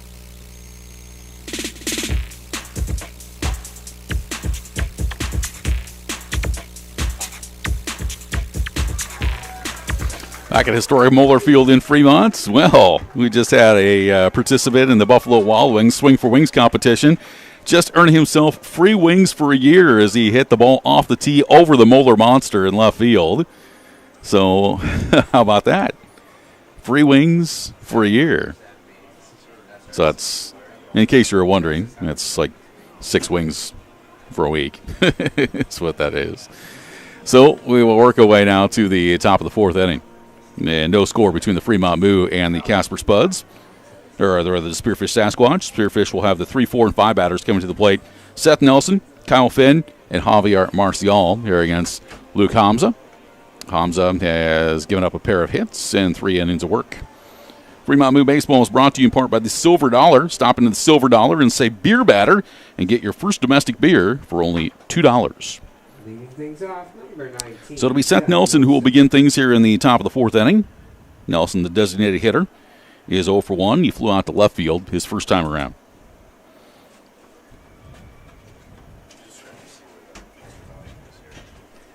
Here's the first pitch to Nelson, and he swings and grounds it up the first base side. That is a foul ball. So the count goes to no balls and 1 strike here on Seth Nelson. Going to our national sports scoreboard of events that are coming to play up tonight. Game 2 of the NBA Finals taking place tonight in Boston. The Celtics taking on the Dallas Mavericks. That gets underway in a little over an hour from now. Celtics are up 1-0 in that series. The wind and the 0-1 pitch, and that breaking ball is outside. The count now 1 ball and 1 strike on Seth Nelson. The men's final in the French Open concluded today, and Carlos Alcaraz ends up winning it. He wins a 5-setter over Zverev. The count 2 balls and 1 strike here on Seth Nelson. Hamza winds, and now the 2-1 pitch. Swung on and popped into the air toward right field. Blount coming in, now is underneath of it and makes the catch for round number 1. So Nelson flies out to right field for the first out here in the top of the fourth inning. And that's going to bring to the plate the first baseman, number 6, Kyle Finn. Well, Fremont Moo Baseball is brought to you in part by Christensen Lumber. When you need good wood, see Christensen Lumber. Quality wood products for more than 100 years. They're just beyond the left field fence and on South Main Street in Fremont. Go to christensenlumber.com online. This pitch is outside for a ball. It's now 1 ball and no strikes on Kyle Finn. Next offering on the way. Fastball caught the outside corner for a strike. It's the count on Finn. 1 ball and 1 strike. 1-1 on the way. Fastball is low. The count now 2 balls and a strike here to Finn. 1 out, nobody on. Top of the fourth. No score between the Moo and the Sasquatch. Here's the 2-1 pitch. Swung on and hit in the air toward right field, and this is going to be a fair ball as it's going to bounce all the way up against the fence. Finn is around first and is on his way towards second base, and he will be in there with a stand-up double. So Kyle Finn doubles to right field. A 2-1 pitch that he did a nice job just going the opposite way and was able to take it all the way to the fence, and the Sasquatch with a runner here in scoring position. So it'll bring to the plate now the right fielder, number 23, Javier Marcial. Marcial, the left fielder, will come to the plate. First pitch misses. 1 ball and no strikes to Marcial. Flew out to left field his first time. The 1-0. Breaking ball. Stays in tight. Count now goes to 2-0. Kyle Finn out at second with 1 down. The 2-0. Breaking ball, and that drops in there for a strike. The count now 2-1. After Marcial, Ben Tate will be next. Hamza's next offering. Fastball swung and a miss. Marcial, big swing and came up empty. The count now 2-2. 2-2 on Javier Marcial. Runner at second, 1 down, top of the fourth. Scoreless ball game. 2-2 pitch. Swung on and bounced back up the middle. Espinoza to his left will glove it. Throws off balance across the first. Nice play for out number 2. It does advance Kyle Finn over to third base with 2 down here in the inning. So that'll bring to the plate the third baseman, number 22, Ben Tate. Tate doubled his first time off the Moeller Monster in left. Hamza trying to keep this a scoreless game. First pitch to Tate is a fastball down low for ball 1. 1 ball and no strikes to Tate. Micah Coleman would be next. The tempo here in this top of the fourth inning has really increased. The 1-0. Fastball missed outside. And the count now 2-0. 2 balls, no strikes on Ben Tate. Sasquatch with 3 hits. The Moo have 1. 2-0 pitch. Breaking ball. Stayed high and inside. So Hamza falls behind to Tate. 3 balls and no strikes. Luke's got his sign. The 3-0. Fastball is down low for ball 4. So Ben Tate will draw a walk. That's the first walk given up today by Luke Hamza. And that'll put runners at the corners with 2 down. And we'll move things along to Micah Coleman. But first, a mound visit coming up here from Ben Asher. I want to remind you that you can book your baseball or softball team with the Fremont Moo and Stars of Tomorrow, presented by Raising Cane's. If you do so, you get free general admission tickets for players and coaches to your selected Moo game. You can play catch with the Moo players during the pregame and join the Moo during the starting lineups on the field during the national anthem and get to take pictures with the Moo players, plus receive a Raising Cane's Kids Combo certificate. Become a Moo Stars of Tomorrow team by signing up at FremontMoo.com. Checking action from Super Regional Baseball action going on today in the NCAA baseball tournament. Top of the 12th inning, Clemson and Florida are tied at 9. If Florida wins that, they advance to the College World Series. Clemson trying to force the if necessary game coming up tomorrow. Georgia has forced an if necessary game with North Carolina State as the Bulldogs defeat the Wolfpack 11-2 today. And 3 games coming up later tonight. Tennessee playing Evansville in the Game 3 at the Knoxville Super Regional. Texas A&M will take on Oregon, and Kentucky takes on Oregon State. Here's Micah Coleman. The first pitch is going to be down low for a ball. 1 ball, no strikes here on Micah Coleman, the shortstop. Finn at third, Tate at first, and a pickoff play to third base. The throw bounced away, and because it bounced away, it allowed Ben Tate to get down to second. So there's going to be a errant throw on the pickoff attempt, which allows Ben Tate to take second base. That's our first error of the ball game. 1 ball, no strikes. Next pitch. Curveball drops in there for a strike. The count evens at 1-1. 1-1 on Micah Coleman. 2 runners in scoring position for the Sasquatch here in the top of the 4th. 1-1 pitch. Breaking ball swung on and hit in the air. Left center field. Deep. Nottman goes back on the warning track, looks up, and it bounces off the light pole. That's going to be a home run. It hit the light pole beyond the outfield fence, and that is a 3-run shot. And the Sasquatch are in front here in the top of the 4th inning. A 1-1 pitch, a curveball that Michael Coleman was able to turn on and hit it beyond the newly inserted extension of the Moeller Monster, and then bounces off the light pole. And Spearfish is in front here in the top of the 4th inning. So that'll bring to the plate the catcher, number 32, Luke Dempsey. Dempsey 0 for 1. He popped up to first base his first time around. So 3-0 the Sasquatch with the lead as this pitch is a fastball low and away for ball 1. 1 ball and no strikes on Dempsey with Micah Wallet to bat next. Here's the wind and the 1-0 pitch. Breaking ball low and away for ball 2. 2 balls and no strikes on Dempsey. Our first runs of the game coming in the top of the 4th. 2-0 pitch.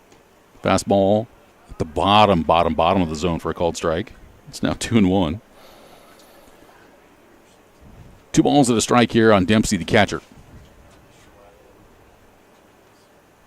The wind and the 2-1 pitch. It's a breaking ball outside. If the count now goes to 3 balls and a strike.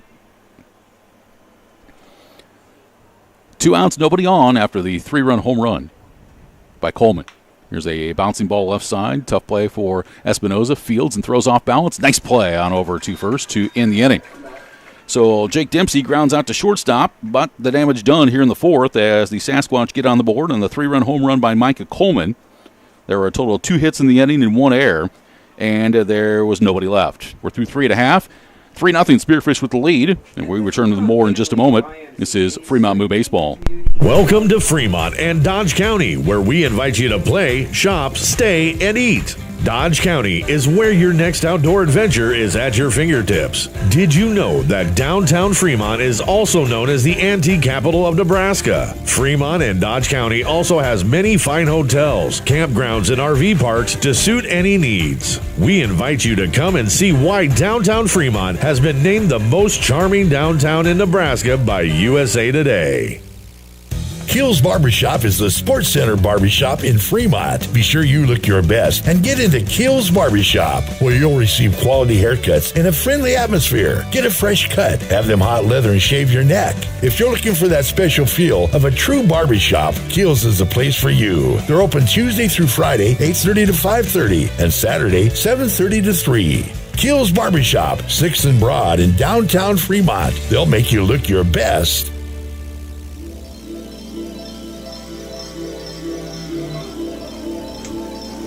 Back to historic Moeller Field in Fremont. We work our way to the bottom of the fourth inning. The Spearfish Sasquatch get the first lead of the ball game. 3-0 the score, courtesy of a 3-run home run by Micah Coleman off of Luke Hamza. Coleman with his first home run of the year, putting Spearfish in front. So it'll be 3, 4, and 5 coming up for Fremont here in the bottom of the fourth. Tyrus Pecci, Stephen Espinoza, and Grant Nottleman. Moo Baseball brought to you in part by Lincoln Premium Poultry. They specialize in fowl, but love being a part of the Fremont Moo. For a career with LPP, visit LincolnPremiumPoultry.com. Pecci 0 for 1. The first pitch from Renz is high and outside for a ball. 1 ball, no strikes to Tyrus Pecci with Stephen Espinoza to bat next. Renz looks in, and now the 1-0 pitch. Pecci takes a fastball outside. They count out 2 balls and no strikes. Let's go to the Major League Baseball scoreboard today and check games that are in progress. 2 going on right now. Bottom of the 8th inning in Los Angeles. Houston and the Angels are tied at 7. 2-0 pitch on the way. Fastball at the knees for a called strike. It's now 2-1 on Pecci. Top of the 9th inning in San Diego. The Diamondbacks lead the Padres by a score of 9-3. 2-1 pitch to Pecci. Fastball, and he got past Dempsey. We count now 3-1. Finals from earlier today in the MLB World Tour London Series. The New York Mets defeated the Philadelphia Phillies 6-5. Back on domestic soil, Texas defeated San Francisco 7-2, and Washington a winner over Atlanta 8-5. Here's the 3-1 pitch. Swing and a miss by Pecci. The count evens. It's now 3 balls and 2 strikes. Minnesota a winner at Pittsburgh in 10 innings, 11-5. Baltimore a winner over Tampa Bay, 9-2. 3-2 pitch on the way. Pecci swings and lines it right to Tate, who backhand catches it at third base for out number 1. Pecci hit it on the nose, but Tate was positioned perfectly for the first out here in the bottom of the 4th inning. So with 1 down, it'll bring Stephen Espinoza, the shortstop, to the plate. As you've experienced here today, Swing for Wings back with the Fremont Moo, brought to you by Buffalo Wild Wings. Fans can enter at B-Dubs for a chance to swing for the fence and win free wings for the year, which we just saw last half inning. And that's during Sunday home games for Fremont this year. First pitch to Stephen Espinoza, and he will take a pitch at the bottom of the zone for a called strike. 0-1 to Espinoza. Also going on today, the Mini Helmet Ice Cream Sundays are for sale. Senior citizens 60 and over are able to get in today with half-price tickets and reserved and general admission seating. The 0-1 pitch is a breaking ball at the knees for a strike. So Renz is ahead 0-2. And all kids 6 to 14 are getting in free today with their school ID. So great promotions on Sundays at Moo Ball games. Here's the 0-2.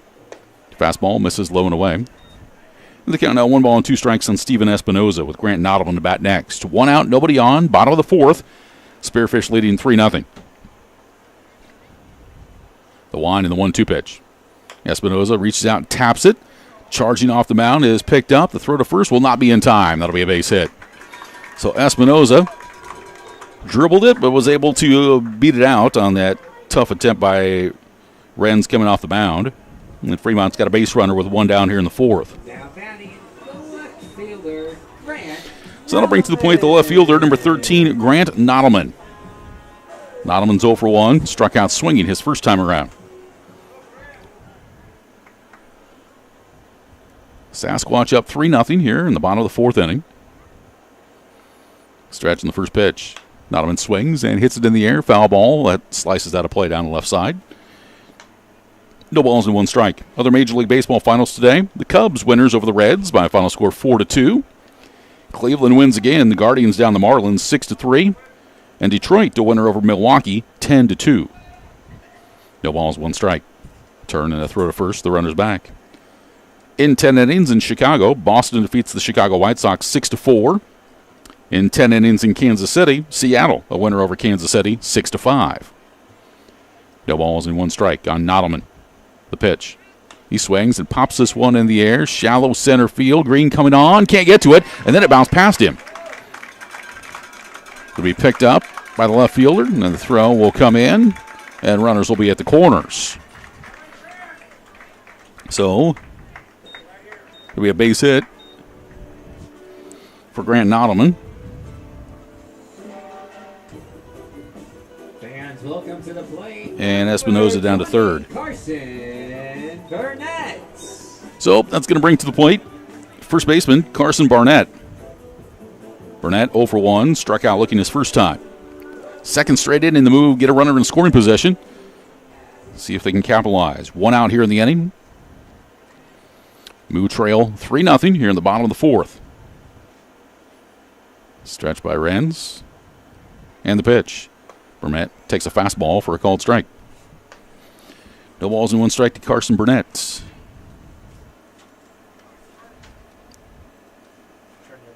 One other final today. St. Louis a winner over Colorado by a score of 5-1. 0-1 pitch. Burnett takes it high. The count evens up. It's 1 ball and 1 strike. And Toronto was a winner at Oakland today in 10 innings by a score of 6-4.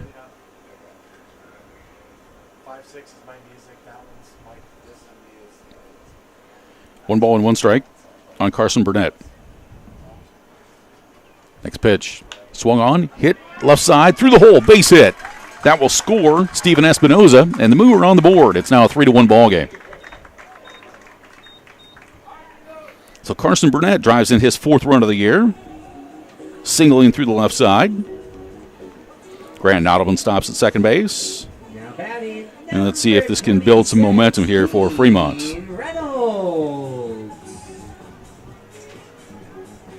So that's going to bring to the plate Dean Reynolds. Here's the stretch. The kick and the pitch on the way. Reynolds swings and chops it foul. And the count, no balls and 1 strike here on Reynolds. He's 0 for 1. He struck out swinging in the 3rd inning.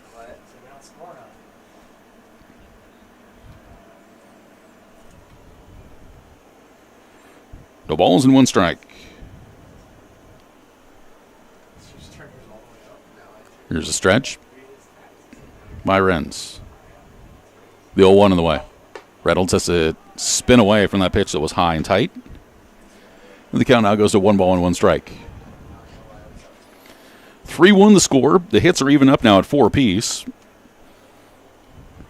Runs finally coming here in the 4th inning. Renz now ready. Couple looks to second. The 1-1. Reynolds chases one and is down to the count at 1 ball and 2 strikes.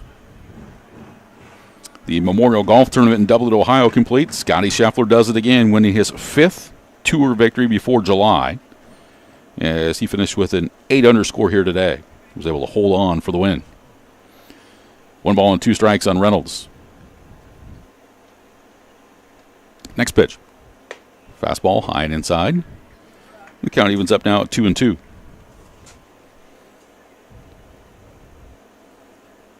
NASCAR Cup Series at Sonoma today. Kyle Larson was the winner of that one. And Max Verstappen won the Canadian Grand Prix in Montreal today. 2 balls and 2 strikes on Dean Reynolds.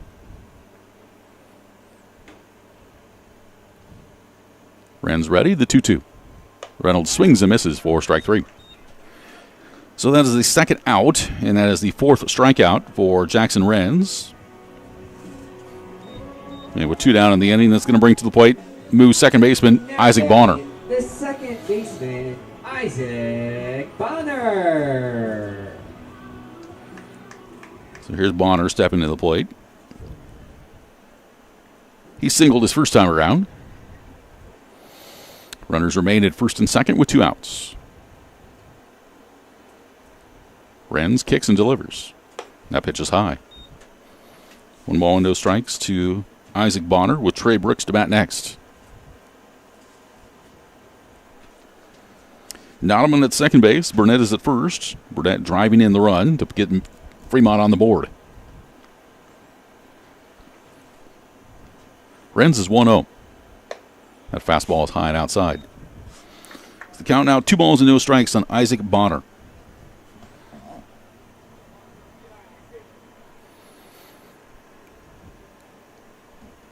So the question is, with those ice cream sundaes, what's your favorite topping that you put on them? That's a good question. I would say hot fudge is going to be at the top. Here's the 2-0 pitch. Swung on a miss by Bonner. And the count now 2-1. Hot fudge is a favorite. Chocolate, I would think. Cherry is always a good one, too. And then you get to the exotic fruit flavors as you go along the way. 2 balls and 1 strike to count now. 2-1 pitch. Bonner swings, pops it in the air, left side, Tate over in foul territory. Now coming back near the line, and he will make the catch in foul ground for the final out of the inning. So Bonner fouls out, and that's going to do it for the Moo in the bottom of the 4th, but they do get on the board. They score a 1 run, and they do so on 3 hits. There were no errors. All right, and 2 runners left on base. We're through 4. Spearfish leading Fremont by a score of 3-1. It's time now for our bathroom break, brought to you by WeC Plumbing and Excavating. When something messy breaks, remember your duty is our duty at WeC Plumbing. Call 721-6908. Great seats, safer, simpler, and smarter with TicketSmarter. Choose great seats from over 125,000 live events, all backed with a TicketSmarter 100% ticket guarantee. Get your tickets smarter at TicketSmarter.com. Until our residential and commercial customers are smiling, am I making myself clear, you toilet, snake, and sink suckers? Yes, Drill Sergeant. Now our customers will find us in Fremont, on Facebook, and online at WeCPlum.com. WeC Plumbing and Excavating. Your duty is our duty.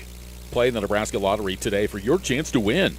Play Trucks and Bucks for your chance to win one of 7 remaining Ford F-150s. Top prize odds are 1 in 336,000. The Nebraska Lottery has provided funding, fortune, and fun to the Cornhusker State for 30 years.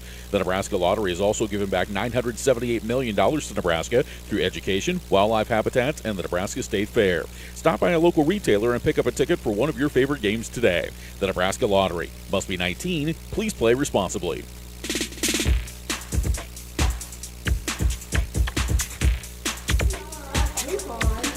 Welcome back to historic Moeller Field. We're through 4, and the Spearfish Sasquatch lead the Fremont Moo by the score of 3-1. Fremont Moo Baseball wants to remind you to go online and purchase your new Fremont Moo merchandise at the Fremont Moo Team Store. T-shirts, short sleeve hooded tees, shirts for infants and toddlers, crew necks, hoodies, infant onesies, V-necks, and more are all available online at FremontMoo.com. And if you come on out to the Fremont Moo ball game, you can have an opportunity to purchase merchandise at the contest as well. They've got some really cool looking hats that are available here as well at historic Moeller Field. So get your Fremont Moo merchandise now and get all geared up for this 2024 season. 3-1 in favor of the Spearfish Sasquatch as we work our way to the top of the 5th inning. Both teams able to score in the 4th before 3 scoreless innings of baseball. Micah Coleman with a 3-run home run for the Sasquatch in the top of the 4th, and Fremont answered as Carson Burnett was able to deliver with an RBI single to drive in a run, and Fremont cut the lead to 2, 3-1 as we go to the top of the 5th. So the first 3 batters for the Sasquatch will be 9, 1, and 2 in the order. Michael Wallett, Ryan Bachman, and Ben Green here against Luke Hamza. Hamza, over 4 innings, has given up 3 runs off 4 hits. And he has struck out 1 batter so far today. So here's Wallett, 1 for 1. He singled in the 3rd inning. The first pitch from Hamza is going to be high for a ball. 1 ball and no strikes to Michael Wallett. All right, we're in the 5th, so that means it's time for our Moo Trivia question for today. Here's the 1-0 pitch on the way. The breaking ball is in there for a strike. It's now 1-1. If you know the answer to our Moo Trivia question, you can chime in on 2 social media platforms. Mixler.com chat, where we're broadcasting audio live on as the 1-1 is fouled off. and also on YouTube chat, where you can watch our video here today on YouTube at BSDN Live. And up for grabs is a general admission ticket for a future Fremont Moo home game for our winner coming up today. So I'll ask you our trivia question coming up here in just a moment. Here comes the 1-2 pitch on the way from Hamza. It's a breaking ball outside. It's 2-2. We've been concentrating this week on the 2000s, 2000 to 2009 in Major League Baseball. And so that's what we'll go here again today. And it has to do with players that swing the bat. Here comes the 2-2 pitch. Swung on, hit toward the right side. Isaac Bonner down to a knees, got it. He'll flip it on over to first base, and it's in time for out number 1. So Wallet grounds out to first, and there's one down here in the top of the 5th inning. That'll bring us back to the top of the order now with second baseman and Ryan Bachman. So the trivia question has to do from the 2000s. Now, Paul Goldschmidt was a National League Most Valuable Player. Okay, and he was an 8th-round draft pick, was Paul Goldschmidt. As Hamza winds and delivers to Bachman. The breaking ball misses. It's 1-0. Only 2 other most valuable players in the 2000s have been drafted lower than Goldschmidt was, lower than the 8th round. Bachman swings. He hits this ball in the air toward left. Nottman coming on over to his right, but he can't get to this one. The top spin of that delivery dropped it in front of him for a base hit.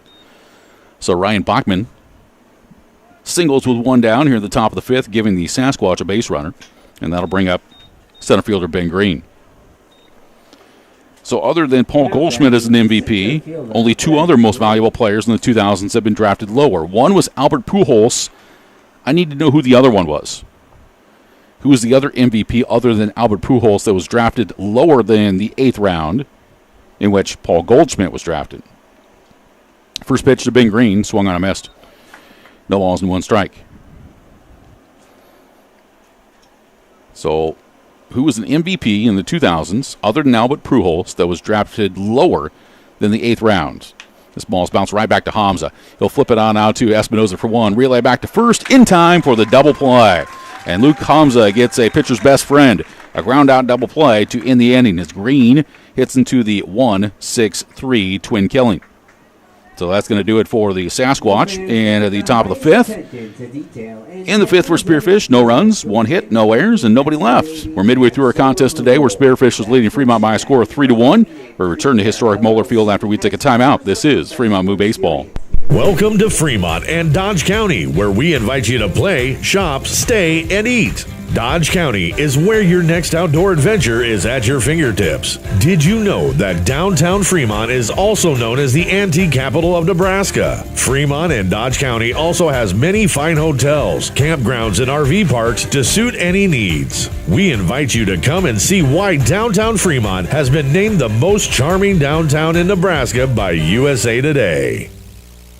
Kills Barbershop is the Sports Center barbershop in Fremont. Be sure you look your best and get into Kills Barbershop, where you'll receive quality haircuts in a friendly atmosphere. Get a fresh cut, have them hot leather, and shave your neck. If you're looking for that special feel of a true barbershop, Kills is the place for you. They're open Tuesday through Friday, 8:30 to 5:30, and Saturday, 7:30 to 3. Kills Barbershop, 6th and Broad in downtown Fremont. They'll make you look your best.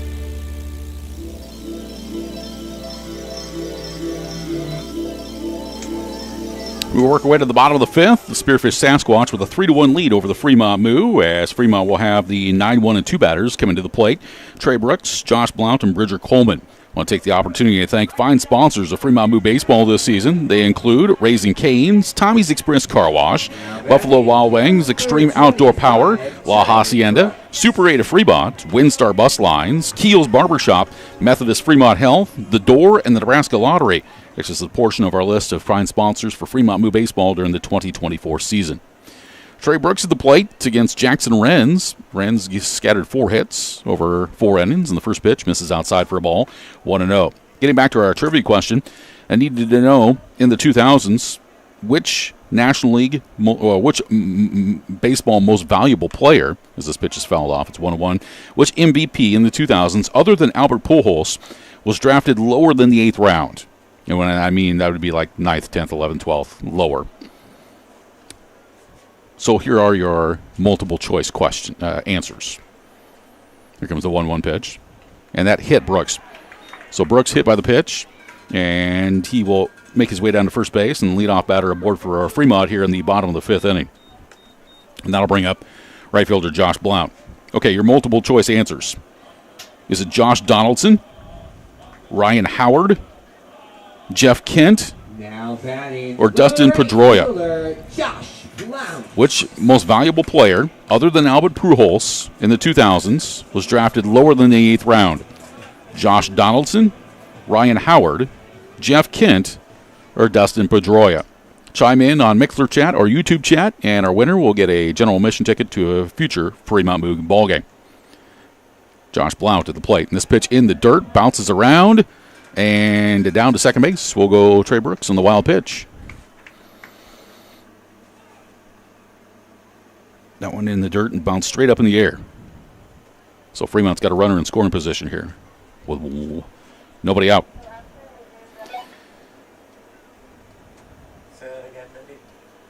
All four really good hitters, thus the reason why they were most valuable players. Drafted lower than the 8th round, so they became diamonds in the rough, and I need to know which one, other than Albert Pujols, was drafted lower than the 8th round and became an MVP. Here's the 1-0. Swung on and hit towards shortstop. His glove cleanly. The throw was going to go to third, and now Brooks is caught in a rundown, and he will get by as the ball bounced away. And he's going to stay safe. Boy, Brooks was able to work his way out of that one.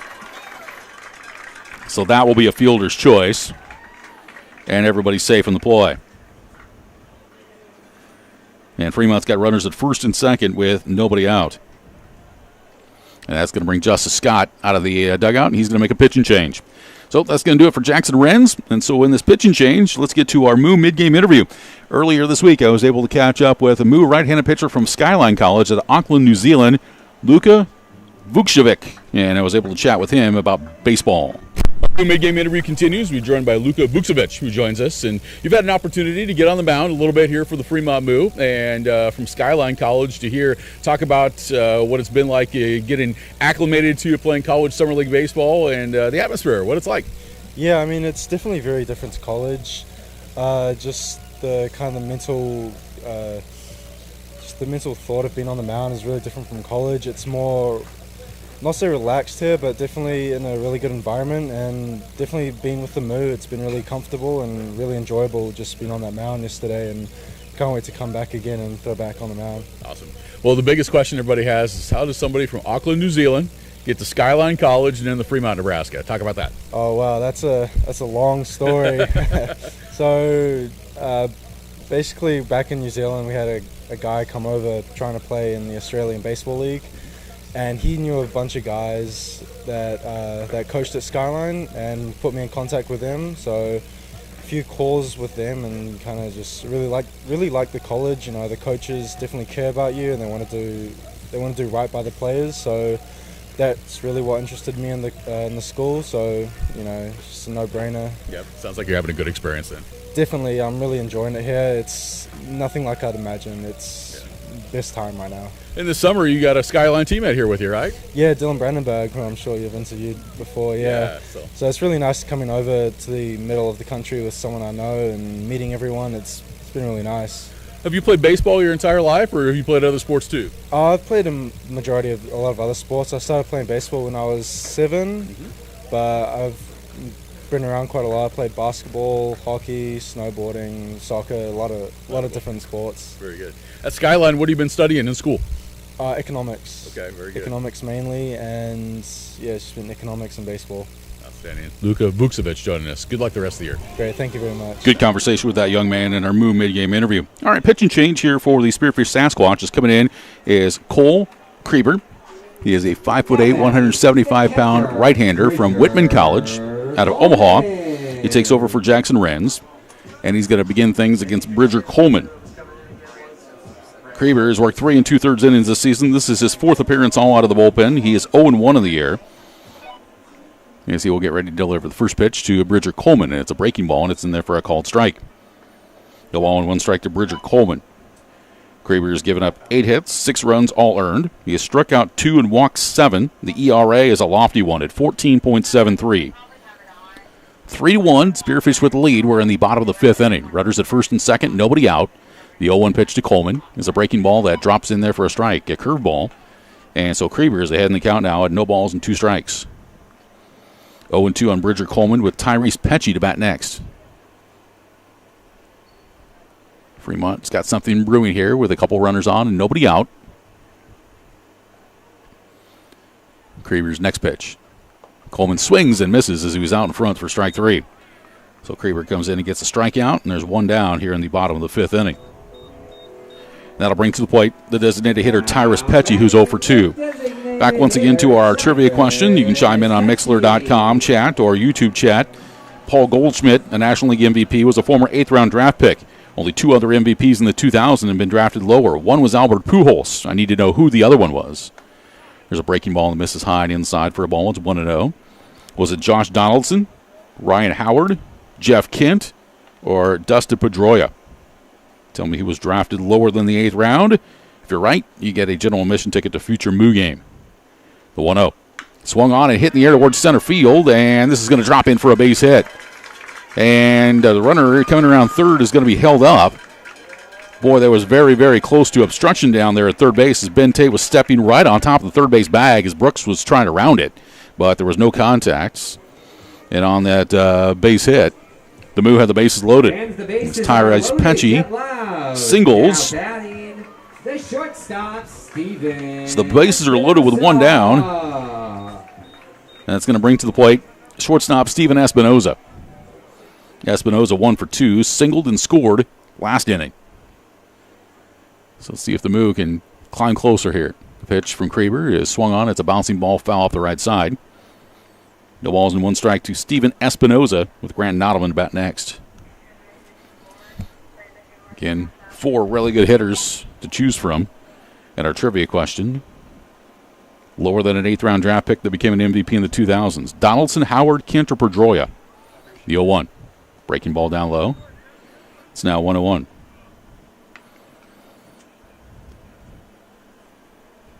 Diamond in the rough, if you will, that was able to develop and become a most valuable player. 1-1 here on Steven Espinoza. Krieber set, the 1-1. Swung on, hit back up the middle towards second base. It is going to be bobbled. The only play is to first, and it is going to be thrown away. 1 run is in. A second runner coming around as well, and this ball game is tied. It's going to be an error on the throw. And we've got ourselves a 3-3 ball game. It was going to be a tough play, but the throw sailed from second baseman Ryan Bachman. And 2 runs come across. So it's a 3-3 contest. The Moo are able to tie it up here, courtesy of the throwing error. And it brings Grant Nottleman to the plate. Runners at second and third, 1 down. The pitch. Nottleman swings and fouls this one back to our left and out of play. It's the count. No balls and 1 strike on Grant Nottleman. 3-3 tie here in the bottom of the 5th inning. Cole Krieber in relief of Jackson Renz. The 0-1. That pitch is in the dirt. Count evens up now on Grant Nottleman at 1 ball and 1 strike. Those 2 runs get charged to Jackson Renz. So he will have no decision in this contest. Here's the 1-1. Swung on and hit into the air. Right center field. This should be deep enough to score the run. Green underneath of it makes the catch. Both runners will tag. The throw comes into third base. Scoring on the play is Pecci, and the Moo are in front by a score of 4-3.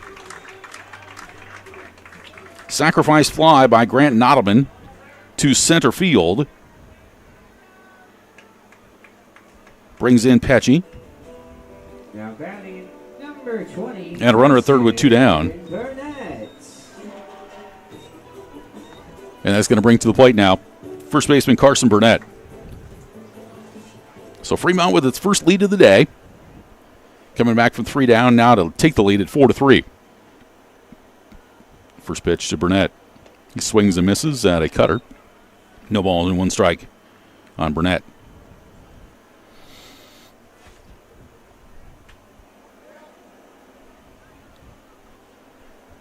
Runner at third base is Espinoza. Kraber ready, the 0-1. Swing and a miss. It's 0-2. No balls and 2 strikes. Well, I'll give you the answer on our trivia question. We do not have a winner. And I'll let you know who it is. Jeff Kent. Jeff Kent was a 20th round draft pick of the Toronto Blue Jays out of Cal Berkeley. Here's the 0-2. Swung on and fouled down the right side out of play. So those 2 MVPs in the 2000s that were drafted lower than the 8th round, Albert Pujols was one, Jeff Kent was the other. Be listening for our next trivia question coming up tomorrow. You have another chance to win a general admission ticket to a future home Moo game. 0-2 pitch misses high and inside. And the count now 1-2 to Carson Burnett. That one was tough. It was a stumper. We'll go an easier route next time. I'll make you spell cat. How's that sound? 1-2 the pitch. Breaking ball. Missed down and away.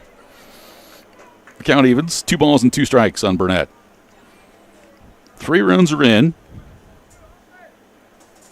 2 of them were earned. The 2-2 pitch. Burnett takes it high and inside. And now the count full. 3 balls and 2 strikes on Burnett, the first baseman. Bottom of the 5th, Fremont leading 4-3. The Moo trying to salvage the final game of this 4-game series. Next pitch, fouled off to the right side. Burnett with a good cut and stays alive. If Burnett reaches, we'll see Dean Reynolds coming up next.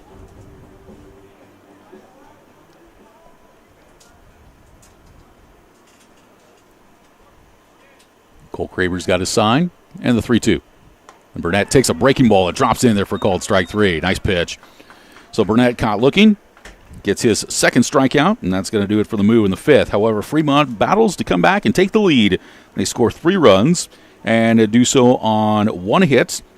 There was 1 error and 1 runner left on base. We're through 5. It's Fremont 4 and Spearfish 3. We're back with more in a moment. This is Fremont Moo Baseball. Great seats, safer, simpler, and smarter with TicketSmarter. Choose great seats from over 125,000 live events, all backed with a TicketSmarter 100% ticket guarantee. Get your tickets smarter at TicketSmarter.com. Not only because they're made in Chicago, but they're genuinely authentic, handcrafted designs with individual style. Come in and browse, see how they look on you. At Bloom Optical, where we care about your eye care, your eyewear, and most importantly, we care about you. Succeeding on your terms takes more than ambition, talent, and hard work. It takes a partner that's committed to helping you overcome all the complexities and challenges life throws at you. A partner that leverages the power of the world's largest risk management strategy and benefits firm, and is a part of your world, too. A partner like Inspro, a Marsh McLennan agency. At Marsh McLennan Agency, they're built to help you meet the future without limits. See how they can help you thrive at marshmma.com.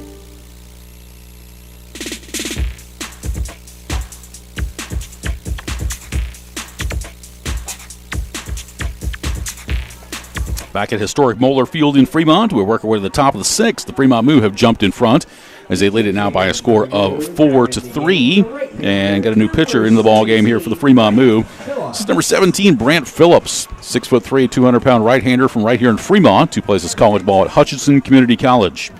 He takes over for Luke Hamza. Hamza went 5 innings. He struck out 1, gave up a walk, had 5 hits, 3 runs, all of which were earned. And Hamza, as a matter of fact, is now the pitcher of record, and if the score would hold, he would be in position for a victory. But Brant Phillips takes over on the mound now, the hard-throwing right-hander from Fremont, and he'll see if he can hold the lead here against the Spearfish Sasquatch here in the top of the 6th inning. This inning, we will be doing our world-famous... So Hamza, I beg your pardon, Phillips, has pitched 2 2/3 innings this season. This will be his 3rd appearance, all out of the bullpen. He has no record. Phillips has given up 2 hits, 3 runs, all earned. He struck out 5, he's walked 5, and he's got an earned run average of 7.87. So Phillips on the mound. The fans today are enjoying all the festivities taking place with the Buffalo Wild Wings Swing for Wings promotion that's been going on. And good to see the DC West softball teams that were out here today enjoying the Stars of Tomorrow festivities that were taking place. As we go to the top of the 6th, Seth Nelson will lead things off here against Brant Phillips. First pitch to Nelson. He's going to miss down low for a ball. 1 ball and no strikes. To the designated hitter, 0 for 2. He's flown out to left, and he's also flown out to right. The 1-0. Nelson takes a fastball high. And Phillips falls behind. 2 balls and no strikes to the first batter of the inning.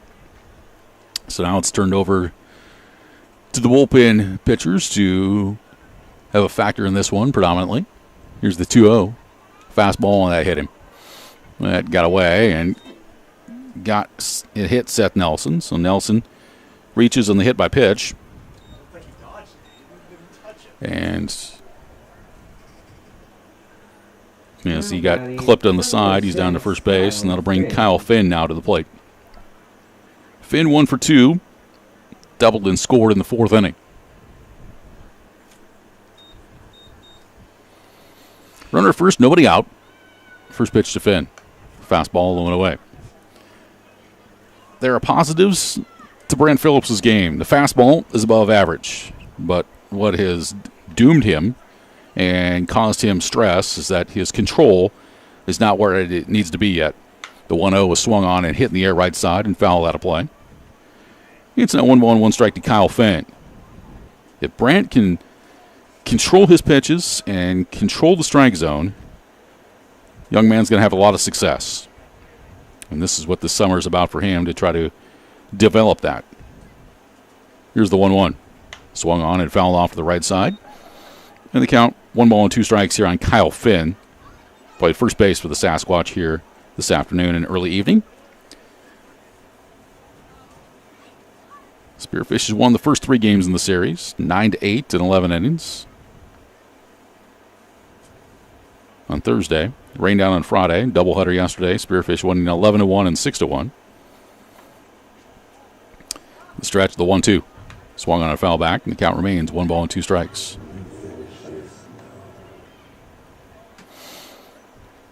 Three runs, 5 hits, no errors for the Sasquatch. 4 runs, 5 hits, 1 error for the Moo. 3 runs for Spearfish, coming on a 3-run home run by Micah Coleman off Luke Hamza in the top of the 4th. Here's the 1-2 pitch. The runner goes, swung on and missed for strike 3. And so that'll be a strikeout. And runner safe is Seth Nelson down at second on the stolen base. So a strikeout for Phillips, his first, and there's 1 down. Now batting. So that'll bring to the plate the right fielder Javier Marcial. He's 0 for 2. Flew out to left field, then grounded out to shortstop his second time around. So Nelson out in scoring position with 1 out. The pitch. Marcial foul tips it in the glove of the catcher, Coleman, for strike 1. Marcial had an outstanding effort at a foul ball, which was eventually ruled after a lot of confusion as a catch down the right field side fence. Here comes the 0-1. Swing and a miss, strike 2. So Phillips ahead in the count on Marcial, no balls and 2 strikes. The effort that he put together on that play was very good. He went a long way and was able to dive up against the side fence. The 0-2 pitch from Phillips swung on and fouled back. And the count stays at no balls and 2 strikes. After Marcial, it'll be Ben Tate here in the 6th inning. Sasquatch scored 3 in the 4th. Fremont got a run in the bottom half, and then Fremont scored 3 runs. 2 of those were earned in the bottom of the 5th to take the lead.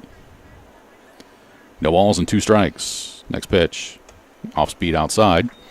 The count out 1-2 on Javier Marcial.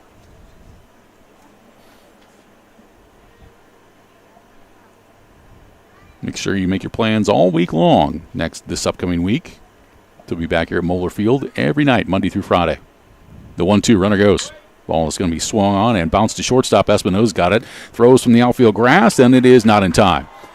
Marcial just able to beat it out, and that'll put runners at the corners. Great effort by Espinosa to take it off the hop, going to his right on the outfield grass, and made a strong throw. And Nelson, who was off and running on the pitch, got to third base safely.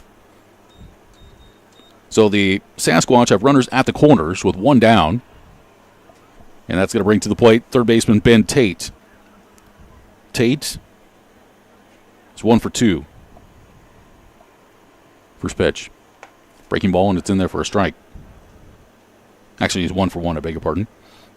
He doubled in the second inning, drew a base on balls in the fourth, advanced on a errant pickoff throw over to third base, and then later scored. No balls and 1 strike. Next pitch. Breaking ball, swung on and hit to third. Glove clean, the throw coming home. The tag by Coleman, not in time. Able to slide underneath of it was Seth Nelson to beat the throw. It'll be a fielder's choice. The run scores to tie the ball game.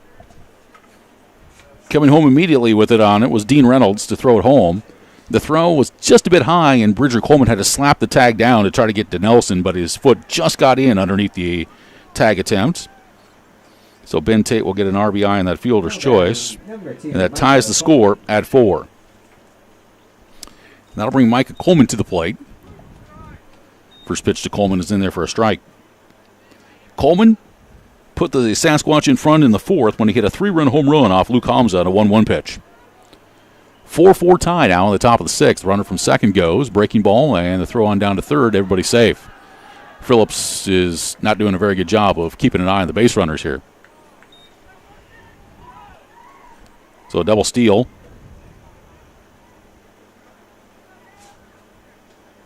No balls and 2 strikes here on Micah Coleman. Our count, I believe, is 1-1. 1-1 is the count. Stretching the pitch. Fastball high. It's now 2 balls and 1 strike on Coleman. Runners at second and third, 1 down, a run is in. Here's the 2-1. Fastball high. And now the count goes to 3 balls and 1 strike. 3-1 on Coleman. Marcial's at third. Tate is at second. 3-1 pitch. Swung on, popped in the air, right side, slicing out of play. And so the count on Coleman will go full at 3 balls and 2 strikes. So some good aggressive base running by the Sasquatch this inning. Nelson stole third and then came home on a bouncer to third base. And then this double steal has put 2 runners in scoring position. 3-2 pitch. Missed inside. That's ball 4. So Mikey Coleman is on base again. He draws a walk. And that will load up the bases for the Sasquatch to bring up the catcher, number 32, Jake Dempsey. Dempsey 0 for 2. He's popped up, and he's grounded out to short. After the Moo pulled the infield in midway, now the middle infielders are back. The corner infielders are near the baseline. 4-4 tie here in the top of the sixth. First pitch to Dempsey. It's a breaking ball low. And the count 1 ball and no strikes. If Dempsey gets aboard, we'll see Michael Wallet coming up next. Phillips 1-0 pitch. Fastball outside. Snap throw back down to first, but the runner gets back to the bag. Almost bounced off of it. That was Mikey Coleman, who was able to get back behind the tag of Carson Burnett at first base. Phillips ready. Here's the 2-0. Fastball in the dirt, 3-0. And now Phillips is in some trouble. Got to find the strike zone here. As the count is 3 balls and no strikes. Base is loaded with 1 down and a tie ball game here in the top of the sixth.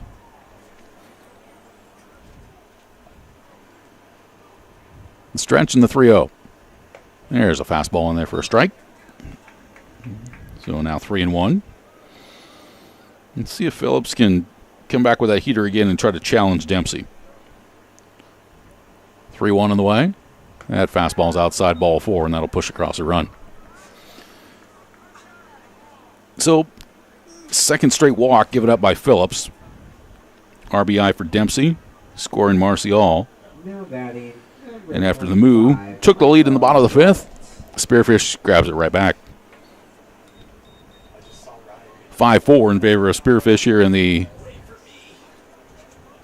top of the 6th inning. I want to remind you that Fremont Moo Baseball brought to you in part by the Dodge County Convention and Visitors Bureau.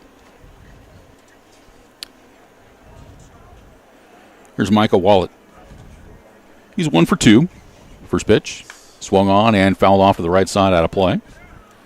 The count on Wallet is no balls and 1 strike. 0-1 on Wallet with Ryan Bachman in the on-deck circle. No balls and 1 strike. Next pitch. That floats high. The count evens. It's now 1-1. So Luke Hamza is off the hook here, and it's Brant Phillips now the pitcher of record. So the starters will have no result in this one. The 1-1 outside. And the count out 2 balls and a strike on Michael Wallet. The 7th batter to hit this inning for the Sasquatch. Phillips ready. Here's the 2-1. That fastball's high. And the count now 3-1. So let's see if Brant can refocus here. He's walked the last 2 and in danger of walking a 3rd straight. 3 balls and 1 strike. Next pitch.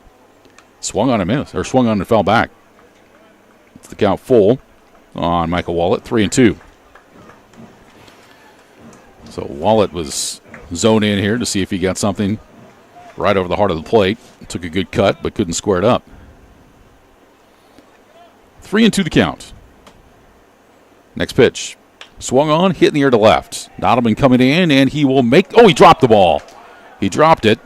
The throw will go to 3rd base, where they will get the force out from the runner going from 2nd to 3rd, and the run will score in the play. So it's going to be an error. Fans, it's beer and a run scores.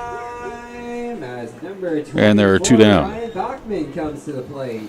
So Wallet reaches on the air. Coleman is out 7-5 for the 2nd out. Scoring is Tate. And it brings Ryan Bachman to the plate. First pitch is going to miss for ball 1. 1 ball and no strikes on Ryan Bachman. 6-4. Spearfish with the lead now on the top of the 6th. Here's the 1-0. That's high. We count out 2 balls and no strikes on Bachman. Dempsey at 2nd. Wallet is at 1st. Bachman the 8th batter of the inning. 2-0 pitch. Fastball. Inside corner at the top of the zone for a strike. So the count now 2-1. 2 balls and 1 strike on Ryan Bachman. Next pitch on the way by Phillips. Fastball and hit the backstop on a fly. That wild pitch. We'll get runners at 2nd and 3rd. And the count 3 balls and a strike here on Ryan Bachman.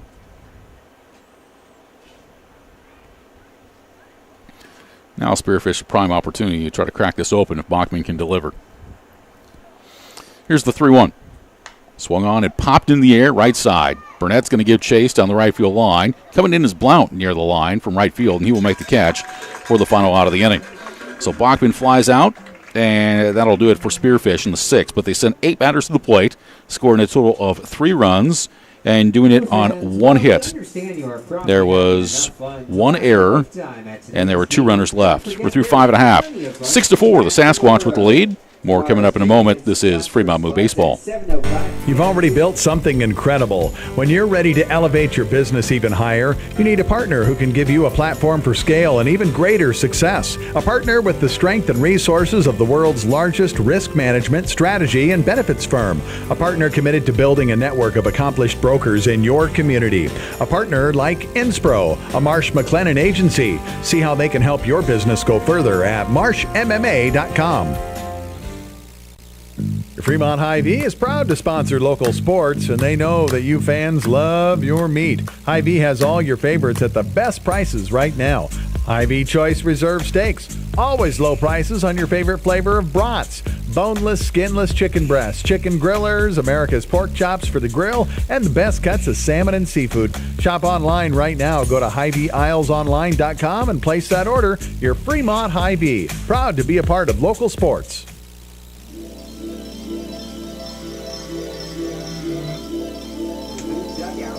Welcome back to historic Moeller Field as we go to the bottom of the sixth inning. The Spearfish Sasquatch played 3 runs in the top of the sixth and have recaptured the lead. They lead Fremont by a score of 6-4. So Fremont will try to get the offense going and see if they can't score for the third straight inning. That'll be Dean Reynolds, Isaac Bonner, and Trey Brooks against Cole Kreber. Kreber came on in relief in the fifth inning, closed it out. First pitch to Dean Reynolds. It's a fastball down low for ball 1. 1 ball, no strikes to Reynolds, who's 0 for 2. He struck out swinging twice. 6 runs, 6 hits, no errors for the Sasquatch. 4 runs, 5 hits, and 2 errors for the Moo. Here's the 1-0. Fastball. Misses the outside corner. Now 2 balls and no strikes on Dean Reynolds. Next offering. Fastball low. So Reynolds is ahead here, 3 balls and no strikes. When you get to the 4th game of a series and you get into your bullpen a little bit, then you really find out who's got the most productive depth as far as the arms are concerned. 3-0 pitch, and it's in there for a strike. You remember back in that game on Thursday, there were more than a handful of pitchers used by both teams in that 11-inning ball game. Here's the 3-1. Fastball high. Ball 4. So Dean Reynolds draws a walk to begin the bottom of the 6th inning. And that's going to bring to the plate now second baseman Isaac Bonner. Bonner 1 for 2. He singled in the 3rd inning. Fremont Moo Baseball is brought to you in part by Keel's Barbershop. To keep your hair and for the best haircut around, stop into Keel's. They're at 88 West 6th Street. Cole Kreber is set. And now the pitch. High and away for a ball. 1 ball, no strikes to Isaac Bonner, with Trey Brooks to bat next.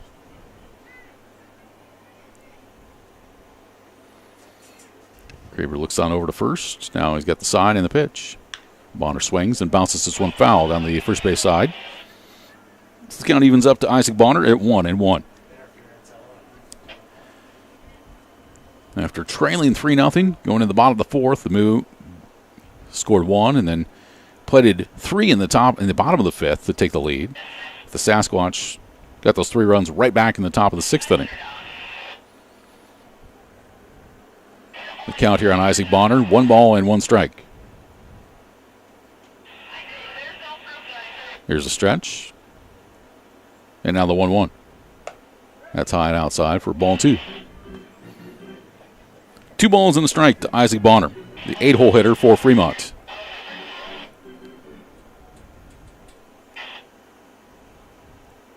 Cole Kreber brings the 2-1 home, and it's high. So we're seeing between the middle relievers here, Kreber for Spearfish, Phillips for Fremont. Both these young men are battling to find the strike zone. 3-1 here on Bonner. Next pitch. That's down low. That's ball 4. So the first 2 batters able to reach for the Moo, courtesy of base on balls to both of them.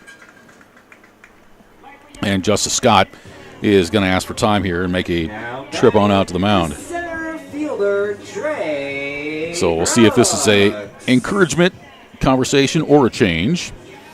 And I think just with his pitcher and catcher out there, this is more Justice Scott just talking to his young right-hander and saying, you got a 2-run lead right now. Let your defense do the work and put it over the plate. So we're going to see Trey Brooks come to the plate now for the Fremont Moo. Fremont Moo Baseball is brought to you in part by Bloom Optical. They are the eye care professionals, and they care about your eye care, your eyewear, but most importantly, they care about you. 6-4, Spearfish with the lead. We're on the bottom of the 6th inning, but the Moo have runners at first and second with nobody out. There's the stretch from Kreber and the first pitch to Brooks, and he takes it in there for a called strike. No balls and one strike to Brooks, who was hit by a pitch in the 5th inning. Advanced later on a wild pitch and later came around to score. No balls and one strike. Next pitch. Brooks swings, and he's going to hit this one out to shortstop, where it's backhanded. The throw across is in time for the out, but the runners do advance to second and third on the play. Nice backhanded play by Micah Coleman, who was able to make an accurate throw over to first base. So runners are at second and third with one down. And now back to the top of the order for the right fielder, number 31, Josh Blount. Blount reached on a fielder's choice in the 5th inning, and then would later score. And he was the last batter that faced the starter, Jackson Renz, before Krieber came into the ballgame. So if Blount can deliver a base hit here, it could potentially tie the game. First pitch to Blount. He swings, and he will pull this one foul, bouncing into the Spearfish dugout. So the count, no balls and one strike here on Josh Blount, the right fielder. If you are looking for tickets for the Fremont Moo remainder of the home series, we encourage you to go online, fremontmoo.com/tickets, and you can purchase those ahead of time. Here comes the 0-1. Breaking ball that floats in there for a strike, and Blount's down on the count. No balls and two strikes. Bridger Coleman to bat next. 6-4 the Sasquatch. We're in the bottom of the 6th inning.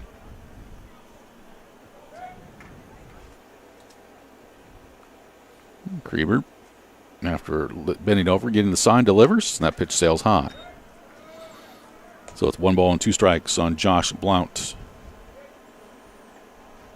Cole Krieber plays his ball at Whitman College, and he's a product of Omaha, spending his summer in Spearfish. 1 ball, 2 strikes. The next pitch. Blount swings and pops it foul left side, and that's out of play. So the count stays at 1-2. Starting pitchers got off to a good start in this one today. They kept the opposing teams off the board for the first 3 innings. The middle innings here is where we've seen all the scoring, and the tempo just go backwards as far as pace of play. This 1-2 is high. The count evens. Now 2 balls and 2 strikes. 2-2 on Josh Blount.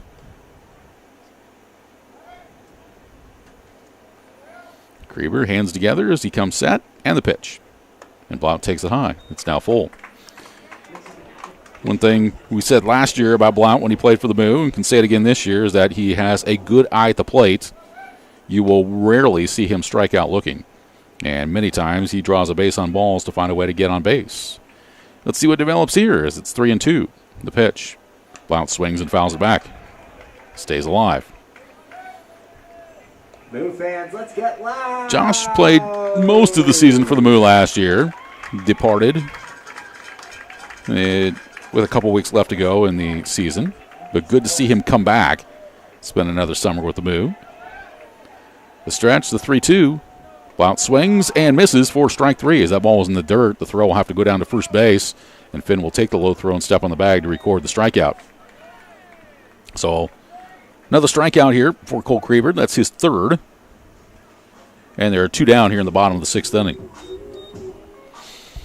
So that will turn it over to Bridger Coleman to see if he can't plate these runs.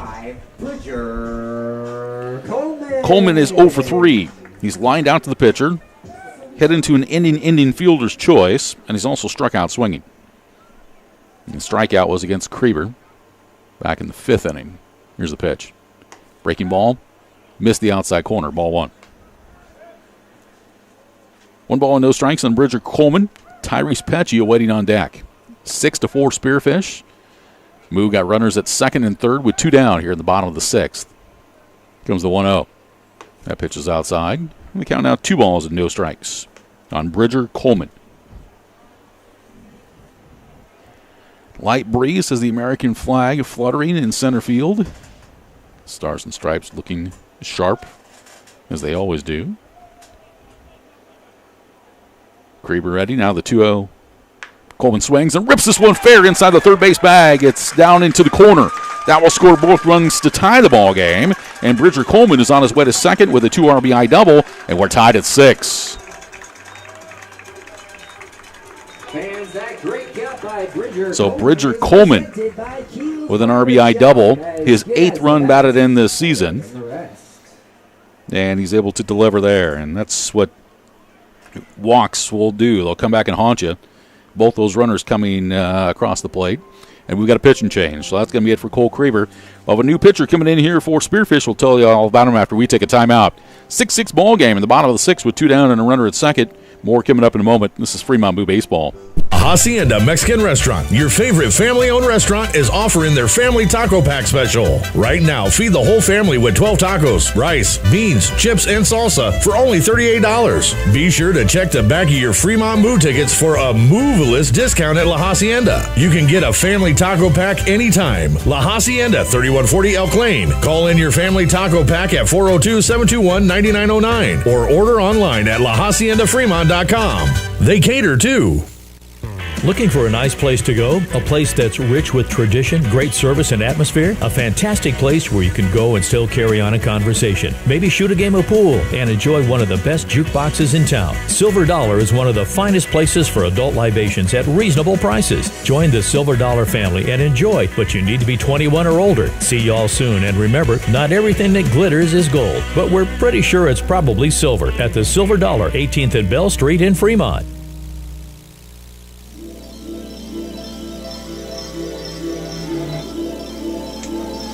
Well, we got ourselves a new ball game. 6-6 tie, the bottom of the 6th here at historic Moeller Field. Bridger Coleman with a 2 RBI double down the left field side chases Cole Creeper from the ball game.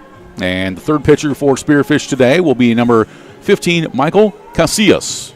Casillas is out of Colorado State Pueblo, and his hometown is Pueblo, Colorado. So Casillas will come on here to try to keep this a 6-6 contest. And the middle innings have been very productive offensively for both of the teams here today, and predominantly it's been against the relief pitchers.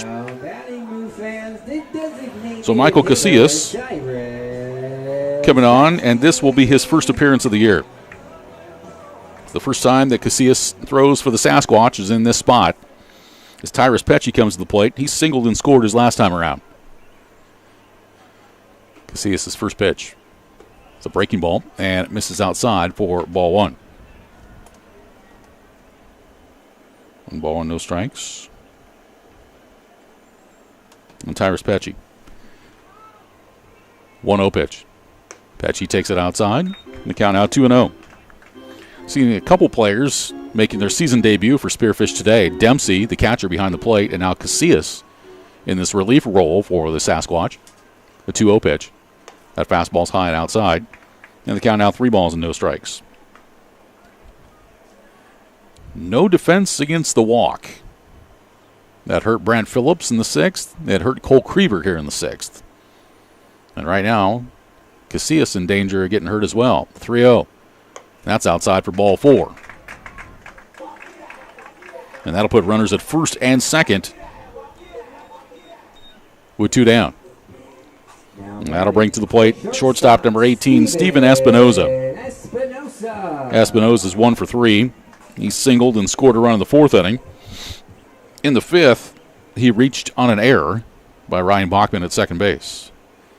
First pitch to Espinoza, outside for a ball, and Casillas comes in and has missed on his first 5 offerings. So if you're Espinoza, you just got to stand there and take a strike. Casillas has not thrown a strike yet. 1 ball and no strikes. Next pitch. Breaking ball, and that drops down low. So that tells you right now Casillas does not have confidence in the fastball. Yeah, and he tried to get the breaking ball to float on over, and now he's fighting it. 2 balls and no strikes on Espinoza. Next pitch. Fastball outside, ball 3. That's 7 straight.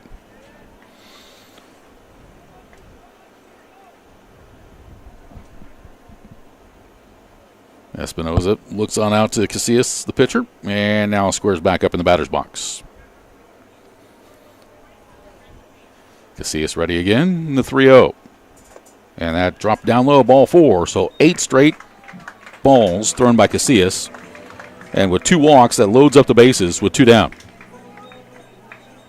Fans, And that's going to bring Grant Nottleman to the plate now. So this is a scenario, if you're Connor McGonigal, you got to tell Grant Nottleman, and you can tell he just did so as well. He pointed to his head saying, use your head here. Casillas has missed an 8 straight. Don't swing until he throws a strike. First pitch. Nottleman takes it. Inside, ball 1. That's 9 straight misses. It's an empty feeling. Trust me, I've been there. Every pitcher's been there.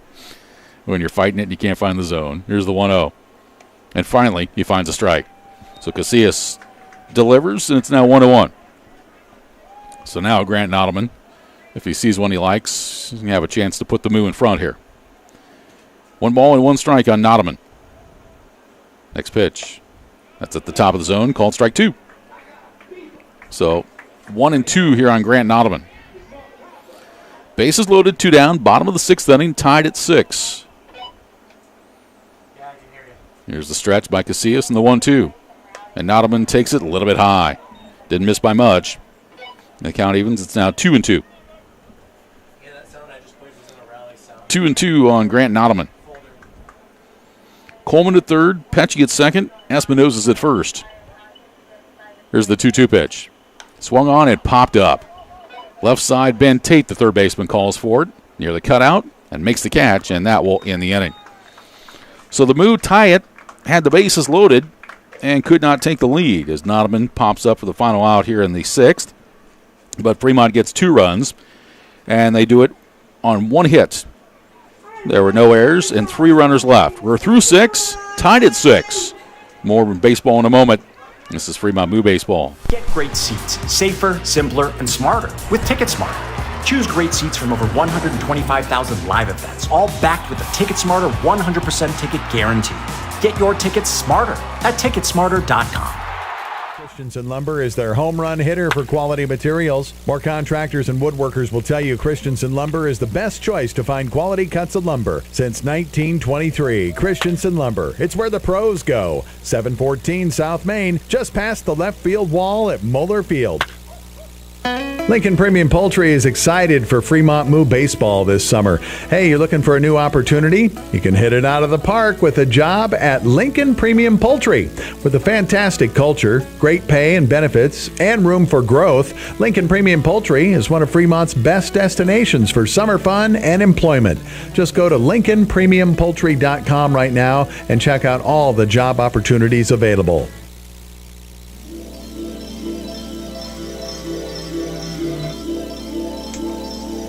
Back at historic Moeller Field as the sprinkler run for the kids wrapping up here between innings. We go to the top of the 7th, and it's a 6-6 ball game as the scoring through the middle of this one is what has brought us to where we are. The Sasquatch got 3 in the 4th, 3 in the 6th. Fremont got a run in the 4th, 3 in the 5th, 2 in the 6th, and we're tied as we go to the top of the 7th. It'll be the 2, 3, and 4 batters for Spearfish. Ben Green, Seth Nelson, and Kyle Finn against Brant Phillips, who gets ready for his 2nd inning of relief. 6-6 tie. Working our way to the 7th inning as Ben Green will step in now. Green 0 for 3, hit into a ground-out double play his last time around.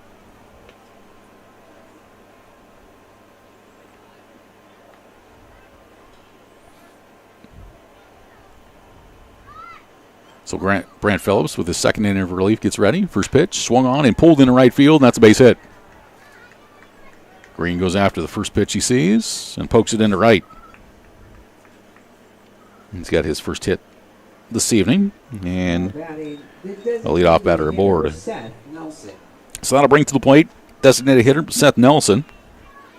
Nelson 0 for 2. He's flown out to left, flown out to right, was hit by a pitch, stole a base, and scored a run in the 6th inning. Throwing over to first base, just about threw it away. As Burnett was able to go up and get it. NBA Finals, Game 2 in Boston. We're a couple minutes in. Dallas leading the Celtics 7-4. First pitch from Phillips.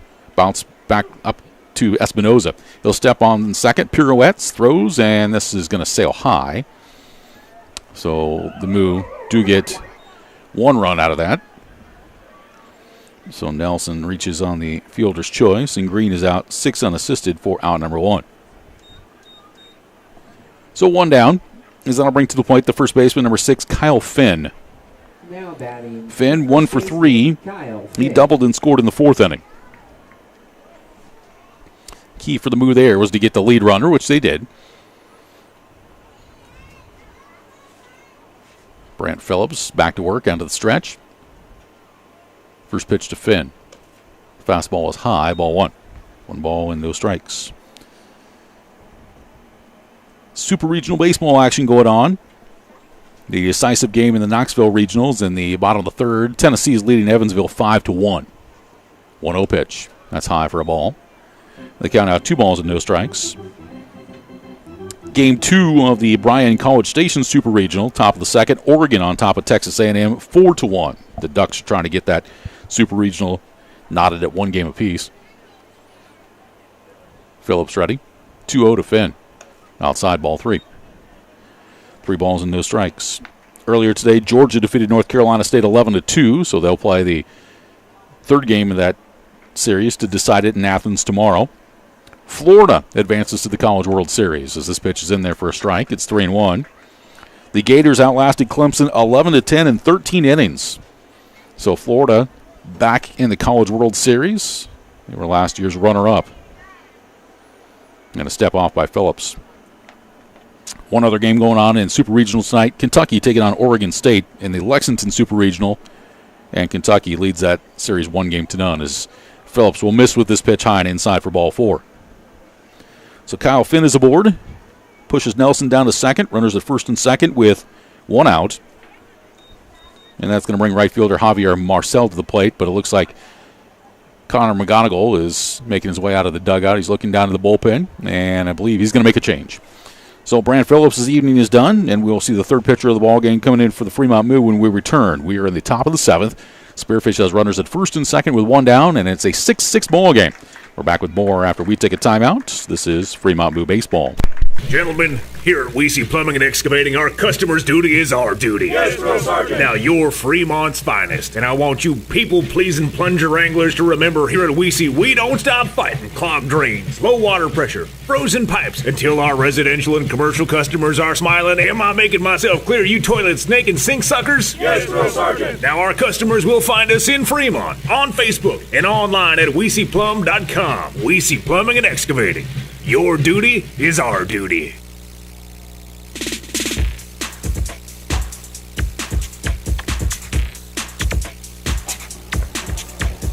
Back at historic Moeller Field in Fremont, a pitching change for the Fremont Moo as Theo Hughes now comes into the contest, relieving Brant Phillips.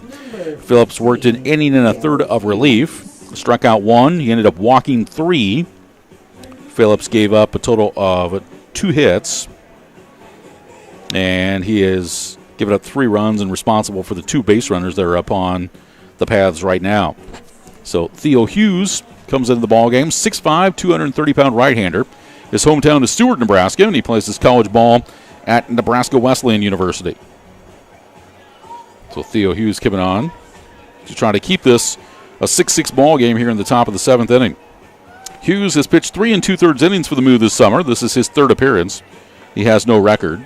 He's given up 3 hits, no runs, struck out 3 and walked 2, so no earned run average either. This has got the makings of what your 4th game of a 4-game series usually look like. Starters get off to a pretty good start, and then you turn it over to the bullpen, and the arms at that particular time, the bullpen, trying to find ways any way they can to get strikes and outs, and ball games like this are usually manufactured by aggressive base running. And what Hughes would like right now would be a ground ball double play to get out of this. So it'll bring Javier Marcial to the plate. Marcial is 1 for 3. He singled, stole a base, and scored a run in the 6th. 6-6 tie here in the top of the 7th inning. Theo Hughes will bring the first pitch home. Swung on, bouncing ball foul up the 3rd base side. And the count, no balls and 1 strike here on Javier Marcial. Make sure you join us tomorrow night here at historic Moeller Field when the Moo take on the Casper Spuds at 7:05 on Make a Difference Monday. Every Monday of the 2024 season, there will be a pregame kids clinic for ages 6 to 14 from 5:30 to 6:30, which is included with your game ticket. No balls and one strike. Runners will go. The pitch is high. The throw on down to third base. Not in time. It's another double steal for the Spearfish Sasquatch. And again, Seth Nelson, part of that. So the count on Javier Marcial, 1 ball and 1 strike. Also tomorrow night, half the proceeds go to the Elkhorn Athletic Association for tornado relief for families affected by the recent storms. And you get 10% off all Moo merchandise tomorrow night. 1-1 pitch, swung on a miss. Big cut by Marcial. And the count is now 1-2. So the Sasquatch have 2 runners in scoring position. 1 out. 6-6 ball game here in the top of the 7th inning. Infield pulled in. Hughes checks the runners. The 1-2. Fastball missed outside. The count evens. It's now 2-2 on Javier Marcial with Ben Tate to bat next.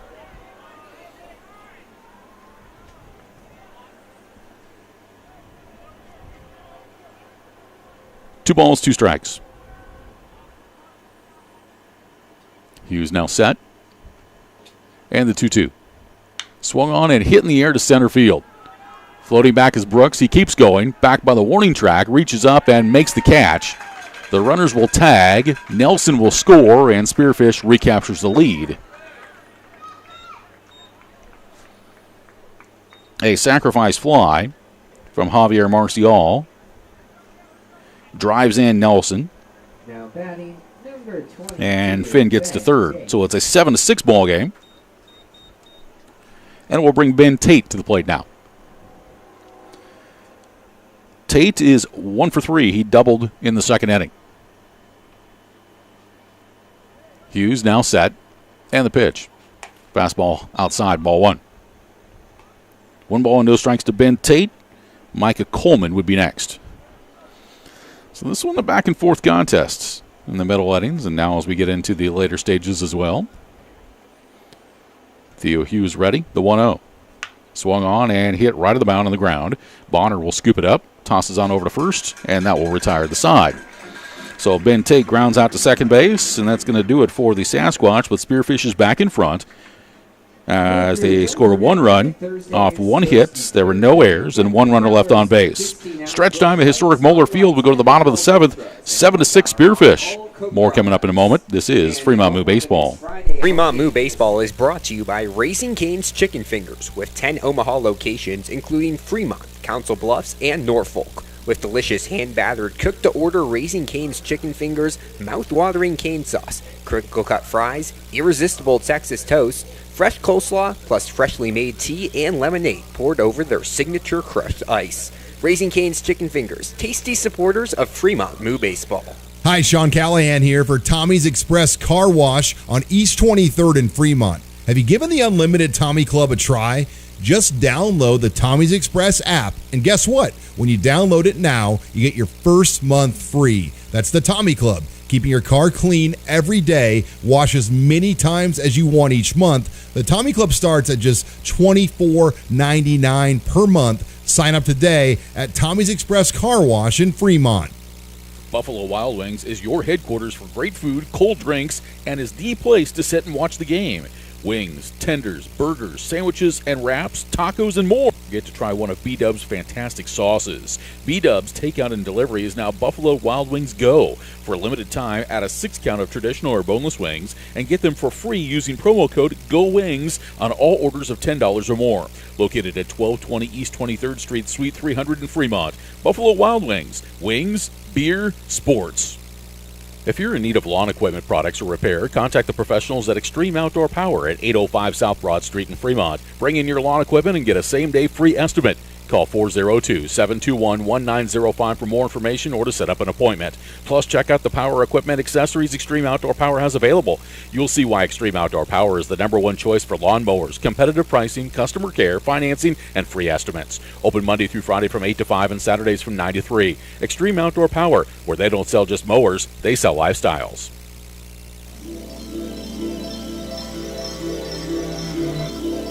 We work our way to the bottom of the 7th inning. It's a 7-6 Spearfish lead.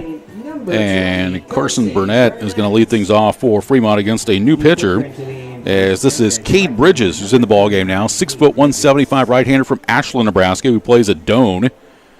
As Bridges will face Carson Burnett in the first pitch of the bottom of the 7th is high and bounces off the glove of Dempsey into the backstop. 1 ball and no strikes. Bridges has pitched 5 1/3 innings this season. This is his 6th appearance. He has no record. And he has given up 9 hits, 13 runs, all earned. He has struck out 3 and walked 9. This ball is swung on and popped up behind second base. And out to make the play is Ryan Bachman for out number 1. Bridges with a ERA very lofty at 21.94 on the year. And Burnett pops up for out number 1. Fans, welcome to the plate.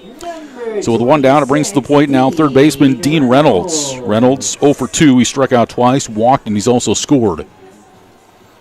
So Bridges will deliver the first pitch to Reynolds, and it's swung on a miss for strike 1. No balls and 1 strike to Reynolds. Isaac Bonner will be next. Spearfish up 7-6, the 0-1. Fastball inside has Reynolds scooting out of the way. And the count evens. It's now 1-1 on Reynolds. 7 runs, 7 hits, no errors for the Sasquatch. 6-6-2 for the Moo. Reynolds swings and fouls this one down the right side. Out of play. It's 1-2. Bridges is good velocity, and he also has a tempo that makes it look like he's pitching because he's double parked and he's got to get back to his car. He is in a big hurry. Here's the 1-2. Breaking ball, called strike 3. So Reynolds caught looking, and Bridges gets a strikeout. 2 down here in the bottom of the 7th. So that'll bring to the plate second baseman Isaac Bonner. Bonner's 1 for 2. Singled back in the 3rd inning. Scored a run in the 6th. Bonner chased a pitch in the dirt and misses. The count, no balls and 1 strike. 0-1 here on Bonner.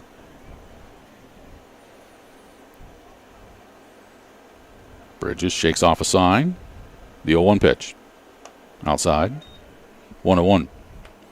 Pitchers of record right now for the Sasquatch, it's Michael Casillas.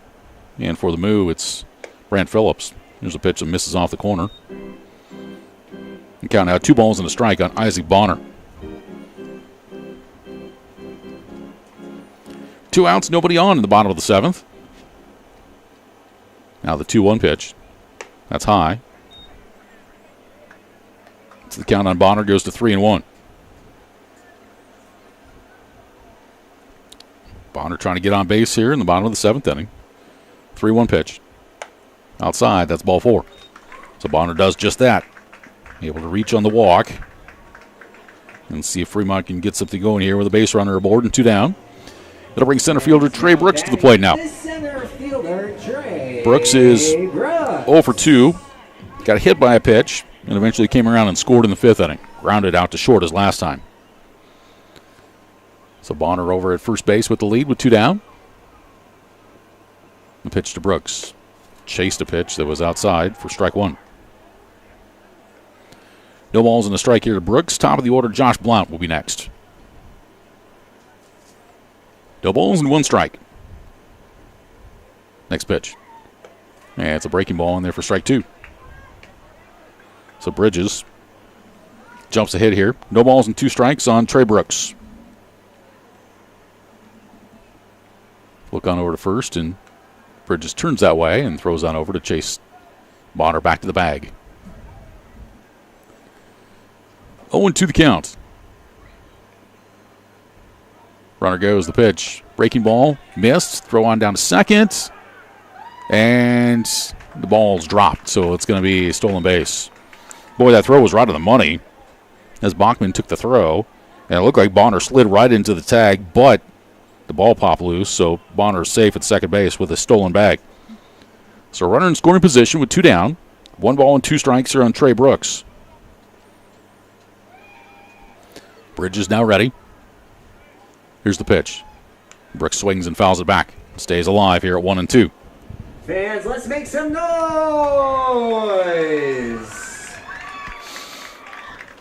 1 ball and 2 strikes on Brooks. Light breeze blown out to center field. Big gap in left center. Bridges steps off the rubber for a moment. Now back on as he looks into his catcher, Jake Dempsey. Bridges 1-2. Brooks fouls it down the right side, just over the Spearfish dugout. So the count, 1 ball and 2 strikes on Trey Brooks. Brooks could potentially turn on one. There's a big gap down the left side as well. Here comes the 1-2. That's outside for ball 2. 2 balls and 2 strikes on Brooks, the center fielder.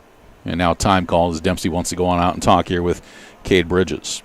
Reminder that you're listening to Fremont Moo Baseball, and it's brought to you in part by Inspro, a Marsh McLennan agency, your partner in managing risk. Your future is limitless. Let Inspro take you there. Go to marshmma.com to learn more. Ball game that saw no scoring through the first 3 innings. And then all the scoring occurred in innings 4 through 6 to tie it at 6, and Spearfish got a run in the 7th to take the lead. 2-2 breaking ball, and Brooks is hit by the pitch. Second time that Brooks has won one in this ball game. And that will put runners at first and second here with 2 down. So that extends the inning, and we'll bring the Moo back to the top of the order now with right fielder Josh Blount. Fans, it's time for the top of the order. Blount is 0 for 3. He struck out swinging his last time. So the left-handed hitting Blount steps in. Runners are at first and second. That's Bonner at second, Brooks at first. First pitch to Blount. That ball drops low, ball 1. 1 ball and no strikes to Blount. Moo looking for a key hit here. Bridges, he's set. Comes the 1-0. Blount takes a fastball at the bottom of the zone for a strike. The count evens up here on Josh Blount. 1 ball and 1 strike.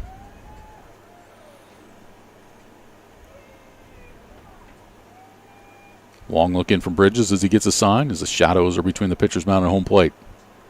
And this one is going to be bounced over to Finn at first, over to Bridges covering on the play, and he takes it to the bag for the final out of the inning.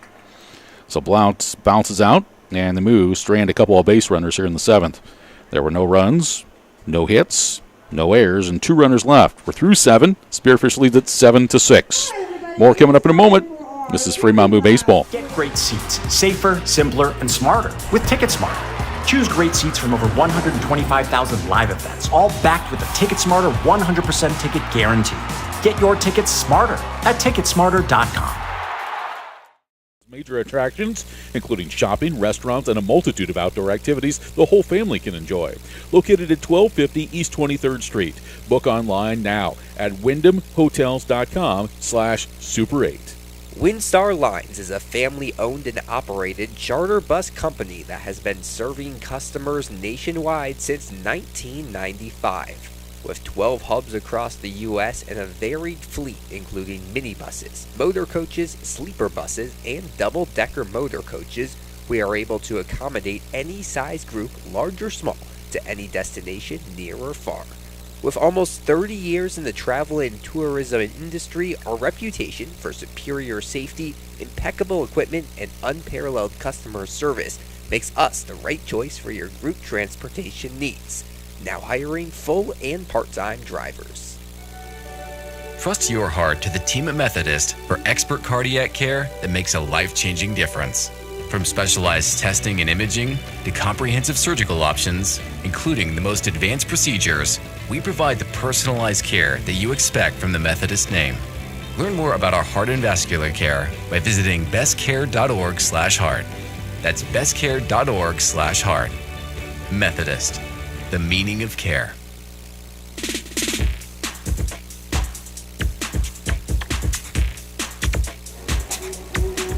Back at historic Moeller Field as we go to the top of the 8th inning, Spearfish still leading the Fremont Moo by a score of 7-6. Fremont got a couple base runners on in the bottom half of the 7th, but they got left stranded. So the Sasquatch will have the 7, 8, 9 batters coming to the plate. It'll be shortstop Micah Coleman, catcher Jake Dempsey, and the left fielder and Micah Wallet. Hope you're enjoying our broadcast of Fremont Moo Baseball, brought to you in part by your Fremont Hy-Vee. For a lineup that's loaded, shop your Fremont Hy-Vee. Go to HyVeeIslesOnline.com now and place your order. Here's Micah Coleman. He got all the scoring started with a 3-run home run back in the 4th inning. And Theo Hughes comes out for this inning of relief as the first pitch is swung on, hit in the air, left center field. Brooks over into the gap, and he'll look up, and he will take a little hop and make the catch shy of the warning track for out number 1. So Coleman flies out to center field, and there's 1 down here in the top of the 8th inning. So that'll bring to the plate the catcher, number 32, Jake Dempsey.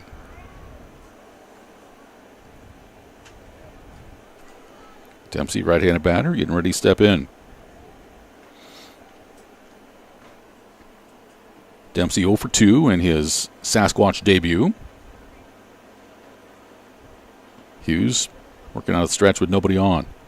First pitch is outside, ball 1. 1 ball and no strikes. Earlier today, the Hastings Sodbusters defeat the Oahe Zap 4-2. And the Casper Spuds down the Nebraska Prospects 3-2. So the Spuds will come into Fremont with a win in their pockets after a loss the game prior. This pitch in there for a strike. 1-1 here on Jake Dempsey. 1 out, nobody on in the top of the 8th. Next pitch from Hughes. Swung on and hit in the air to right. Blount going back to his right. He will make the catch on the run, just shy of the warning track for out number 2. Josh Blount able to run that one down. And quickly 2 down here in the Sasquatch 8th inning. So that's going to bring to the plate left fielder Micah Wallet. Number 25, Micah Wallet. Wallet is 1 for 3, singled back in the 3rd. In the 6th, he hit a fly ball to left that Grant Nodelman dropped. So Wallet was able to reach, although there was an out recorded on the play. Wallet still reaching on that error. Here's the pitch from Hughes. Fastball, and it's in there for a strike. No balls and a strike to Micah Wallet. Top of the order, Ryan Bachman waiting on deck. Spearfish will be back in action Tuesday. They play Oahe, the 0-1. Trying to hold up, but going through the zone is Wallet, and he's down to the count now, no balls and 2 strikes. 0-2 on the Sasquatch left fielder. 2 outs with nobody on here in the top of the 8th inning, with Spearfish up 7-6. There's the stretch by Theo Hughes in the 0-2. Breaking ball swung on a miss, strike 3, and that ends the inning. So Theo Hughes retiring all 5 batters that he's faced. He's coming to the contest. Gets his first strikeout, and that'll do it for the Sasquatch in the 8th. They're retired in order, 3 up and 3 down. We'll go to the bottom of the 8th inning. Still a 7-6 Sasquatch lead. More in a moment. This is Fremont Moo Baseball. We target cancers with precision technology. We save lives with advanced heart procedures. We deliver exceptional care for the most vulnerable pregnancies. We are Methodist. With a reputation built on generations of trust, our passion is shaping the future with innovative treatments, the newest advancements, and the compassion you deserve. Our greatest impact is your healthiest life. Methodist, the meaning of care. Fremont's place to be is The Door in downtown Fremont. Open Monday through Saturday from 10 to 1 a.m. and Sundays from 11 to 1 a.m. The Door has great food, drinks, and an outdoor patio that is second to none. The grill is always on at The Door, and all items are available for takeout. Call 402-727-8911 to place your order. Follow The Door on Facebook, located at 325 North Main Street in Fremont. The Door, beer, booze, burgers, and other stuff.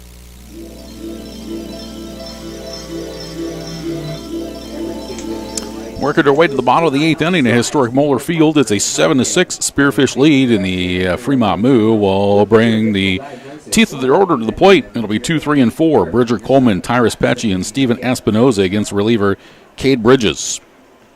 1-run contest is Coleman will try to get things going. Coleman is 1 for 4. He had an RBI double in the 6th inning, which tied the score at 6 at that point. So Coleman will lead things off here against Cade Bridges. The line in the first pitch. And it's a breaking ball at the bottom of the zone for a strike. No balls and 1 strike to Bridger Coleman. First things first for the Moo. Try to find a way to get a base runner. The 0-1. And Coleman swings and fouls it back. And count down, no balls and 2 strikes on the Moo catcher. Go by the Moo dugout to participate in the second sprinkler run of the day. No balls and 2 strikes on Coleman as Alec Oliver will chase down some baseballs and give a few more to home plate umpire T. Smith. And T. Smith walks back away from home plate for a second. All right, now it looks like he's ready. No balls and 2 strikes. The wind and the pitch. And that is going to miss. Breaking ball. The count now goes to 1-2 on Coleman. Bridger has been one of the more consistent bats in the Moo lineup. Here's the 1-2. He swings and pops this one foul back and out of play. So we'll do it again here at 1 ball and 2 strikes. Moo back home tomorrow against Casper. And that's a 2-game series. Make it up 2 games that were rained out a week and a half ago. The 1-2. Coleman holds up. That pitch is outside. Jake Dempsey wanted an appeal but didn't get one. 2-2 the count. Here's the wind and the next pitch from Bridges. Hide away for a ball. So the count full at 3-2. So Bridger Coleman trying to find a way to get on base here. Give the Moo a spark here in the bottom of the 8th. Bridges 3-2. Coleman swings and grounds us to short. Coleman will backhand it, sets and throws, and it's in time to retire Bridger Coleman for the first out in the bottom of the 8th inning. So 1 down, as that will bring Tyrus Pecci to the plate now, the designated hitter. Now batting the designated Pecci hitter, is 1 for 3. Pecci. And he singled and scored a run in the 5th. Back in the 6th inning, he drew a walk but got stranded at second base. Time called here for a second. Bridger Coleman was walking back to the dugout, and T. Smith held things up to make sure he got back there safely. Here's the pitch. It's outside for a ball. 1-0 on Tyrus Pecci. Comes the 1-0. Fastball. Missed down low. The count now goes to 2 balls and no strikes. 1 out, nobody on. Bottom of the 8th. Spearfish leading 7-6. 2-0 pitch. That breaking ball's outside. It's now 3-0. So Pecci trying to get aboard here for Espinoza, who's next. 3-0 the count. And now the pitch. That caught the outside corner for a strike. It's the count 3-1. See a lot of the youngsters starting to scurry around here. I think they might be getting ready for another. Oh, Pecci takes a strike here. He thought he had ball 4, but T. Smith says it's strike 2. It's the count full. 3 balls and 2 strikes. And the next pitch. And that's going to be high. That is ball 4. So Tyrus Pecci does draw a 1-out walk. So Fremont's got a base runner. And the tying run on board here in the bottom of the 8th. With Steven Espinoza, the cleanup batter, coming to the plate. Espinoza is 1 for 3. He singled and scored back in the 4th inning. Cade Bridges is set. Ready for his first pitch to Espinoza. And here it is. And that pitch is outside for ball 1. 1 ball and no strikes. Grant Nottleman awaiting next, the left fielder. Pecci a straightaway lead from first. Here's the 1-0. Swung on it, foul back to the screen. The count evens now at 1 ball and 1 strike on Espinoza. For today's 8th inning sprinkler run. 7-6 Sasquatch. Bottom of the 8th. The Moo have a runner at first with 1 out.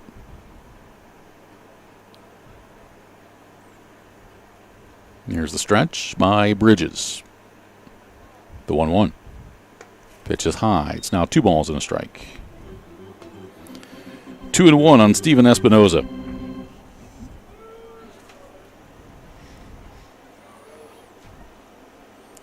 Cade Bridges, the 4th pitcher of the ball game here for Spearfish.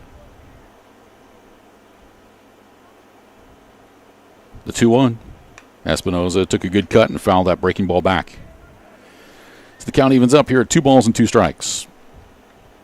Let's see if the Moo think about getting Pecci in motion here. He's a good athlete with good speed. Bridges looks that direction. Now he's set. 2-2.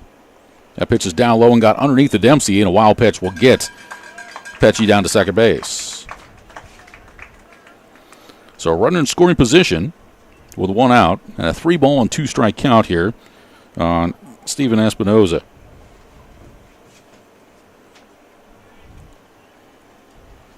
Bridges back up on the hill, looking into Dempsey.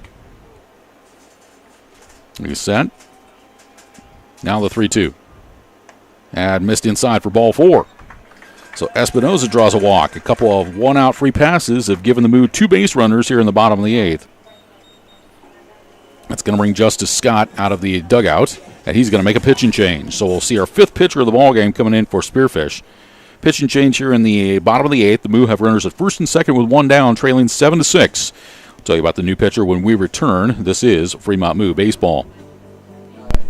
Find your purpose with work that matters. Methodist is hiring for clinical and non-clinical positions throughout our health system. Join a team that's making a difference and take advantage of a range of benefits like medical, vision and dental, flexible scheduling, and tuition assistance. To find all of our opportunities and apply online, go to bestcare.org/jobs. That's bestcare.org/jobs. Methodist, the meaning of care.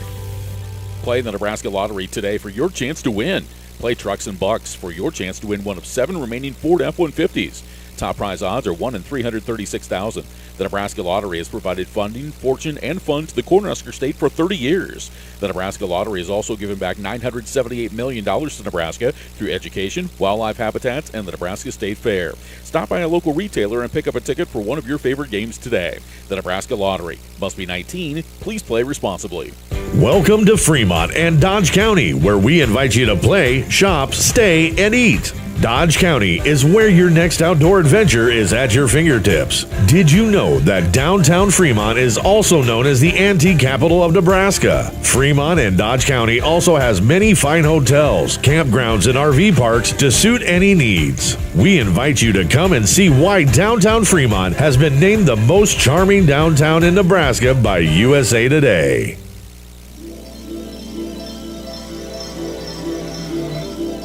Back at the historic Moeller Field, a pitching change for the Spearfish Sasquatch in the bottom of the 8th inning. Is now coming on will be number 26. This is Aiden Torpy, 6'4", 220-pound right-hander out of Augustana University. His hometown is Sydney, Australia, and he is a sidearm submarine thrower. Torpy comes in with 5 innings of relief so far this season. This is his 3rd appearance. Torpy is 1-0 in the season. He has given up 5 hits, 2 runs, struck out 3 and walked 1. The ERA 3.6. So Torpy is trying to keep the Sasquatch in front here in this 7-6 ball game.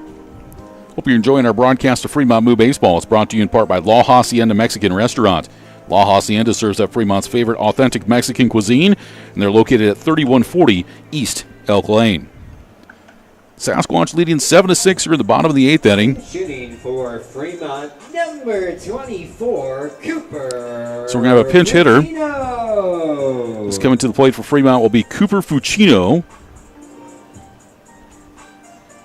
Fucino will bat for Grant Nottleman. And a pinch hitting role here in the 8th inning. Runners at first and second, 1 away. First pitch to Fucino. Swings and fouls this one off to the right side. No balls and 1 strike on Cooper Fucino. Cooper, strong batter out of Creighton. Trying to get something going for the Moo here in the bottom of the 8th. Torpy is set. The 0-1. Fastball low and away. Count evens. It's now 1-1. Fucino batting .361 on the year. He's got 1 home run, and he's driven in 5 for the Moo. Base hit could tie it. 1 ball and 1 strike on Fucino. Torpy a couple of looks. Now the pitch. That fastball's outside. And the count now goes to 2 balls and 1 strike. Moo fans, let's hear some noise. 2-1 on Cooper Fucino. Carson Burnett is in the on-deck circle. Tyrus Pecci at second. Steven Espinoza is at first. Stretch by Torpy. Now the 2-1. Fucino swings. It hits us in the right field. That is a base hit. The runners will advance one bag. Holding up to make sure he didn't get hit by that ball was Steven Espinoza. So Cooper Fucino comes up with a pinch hit single to load up the bases with one down here in the bottom of the 8th inning. The bases are loaded. And that's going to bring to the plate now. Now batting number 20, first baseman Carson Burnett. Burnett 1 for 4. He had an RBI single in the 4th inning. So a prime scoring opportunity for the Moo right here. And let's see if Burnett can come through. Base hit could give the Moo the lead. Aiden Torpy trying to keep it a 1-run Sasquatch lead in the pitch. It's a fastball outside, ball 1. 1 ball and no strikes to Burnett with Dean Reynolds to bat next. Pecci's at third, Espinoza at second, Fucino at first. Here's the 1-0. Swung on, and it's a chopper right back to the mound. Picked up by Torpy, throws home for 1. There will be no relay throw, as that is the second out of the inning. So Burnett topped it and reaches on the fielder's choice. Pecci is out at home, 1-2 for the second out of the inning. Now batting number 26, so 2 down as that brings to the plate Dean Reynolds, the third baseman. Reynolds is 0 for 3. He struck out 3 times. He did draw a walk and score a run. Stretch in the pitch by Torpy. Reynolds takes a fastball at the knees for a strike. The ball is 1 strike to Dean Reynolds. It's a big out right there for the Sasquatch. With 2 down, the infield can back up and play to any bag here. No balls in 1 strike. Torpy's pitch. Reynolds checked his swing at one that was down low. The count evens up. It's now 1 ball and 1 strike on Reynolds. Isaac Bonner on deck. Torpy, hands back together. Now the 1-1. Reynolds taps this one foul. And so Torpy gets ahead here, 1 ball and 2 strikes. Boy, this would be a opportunity wasted here if the Moo cannot play to run. As they had the bases loaded with 1 out a moment ago, and now Torpy's got the advantage. 1 ball and 2 strikes with 2 down. Aiden Torpy getting his sign from Jake Dempsey. He's at the belt. The 1-2 pitch. Reynolds takes a breaking ball for strike 3, looking to end the inning. Aiden Torpy gets the strikeout, and the Moo strand the bases loaded here in the bottom of the 8th. In the inning, there were no runs on 1 hit with no errors and 3 runners left. We go to the 9th. Spearfish leading by a score of 7-6. More coming up in a moment. This is Fremont Moo Baseball. Get great seats, safer, simpler, and smarter with TicketSmarter. Choose great seats from over 125,000 live events, all backed with a TicketSmarter 100% ticket guarantee. Get your tickets smarter at TicketSmarter.com.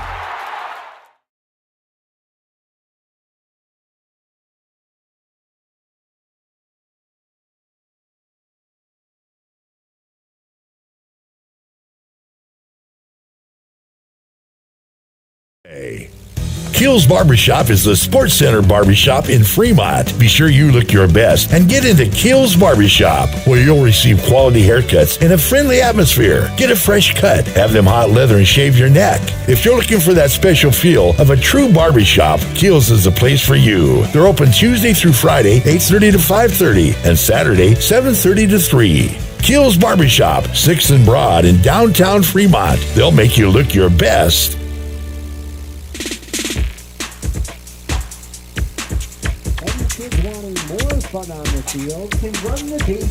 Back at historic Moeller Field, the Spearfish Sasquatch get out of a major jam as Fremont had the bases loaded with 1 out and a dribbler back to the mound for a force out at home, and a strikeout of Dean Reynolds looking ends the inning, and Spearfish holds on to the lead. It's 7-6 as we go to the top of the 9th inning. So Theo Hughes will try to keep this a 1-run game, and it'll be the top of the order for the Sasquatch: Bachman, Green, and Nelson against the Moo reliever.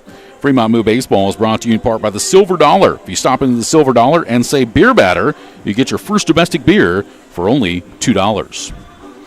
So as we peek ahead, when we get to the bottom of the ninth inning, the Moo will have the 8, 9, and 1 batters that will be coming to the plate: Isaac Bonner, Trey Brooks, and Josh Blount, and they'll be trailing by at least 1 run. But first, Theo Hughes trying to keep this a 1-run contest. 7 runs, 7 hits, and no errors for the Sasquatch. 6 runs, 7 hits, and 2 errors for the Fremont Moo. So here's Ryan Bachman, who is 1 for 4. He singled in the 5th inning. Hughes getting ready to go to work. First pitch. It's a fastball, and it's in there for a called strike. No balls and 1 strike to Bachman, with Ben Green to bat next. Sasquatch trying to make it a complete 4-game sweep of Fremont here this weekend. Here's the 0-1. That pitch in the dirt and bounces the backstop. The count evens up here at 1 ball and 1 strike. Don't forget, after our ball game, we'll announce our Goodwood Award recipient for the Fremont Moo. We'll also run through our post-game report and recap it with all the stats and the final numbers, and check the 2 scoreboards as well. The 1-1.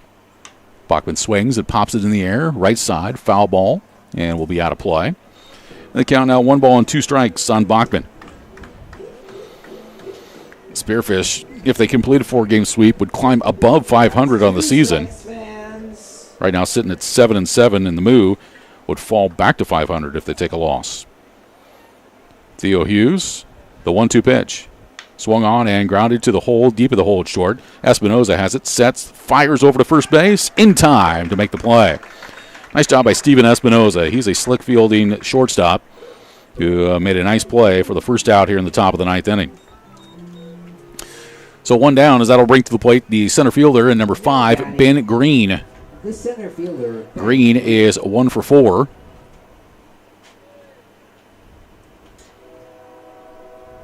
Green singled in the 7th inning. Stretching the pitch by Hughes. Green swings and pops it into the air. Espinoza out in a shallow left. Underneath it, he'll make the catch for out number 2. So Green pops up and quickly 2 down here in the Sasquatch 9th inning.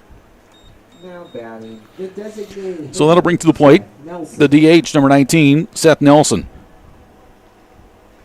Nelson is 0 for 3. He has scored twice. He's also stolen a couple bases. Got on board in the 6th and 7th innings, courtesy of a hit by pitch and a fielder's choice.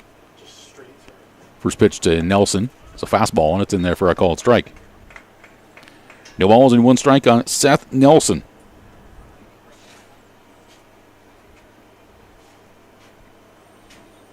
Hughes now set. Comes the 0-1. Swung on, hit in the air, left center field, and hit well. This is into the gap, and it is going to bounce up against the fence.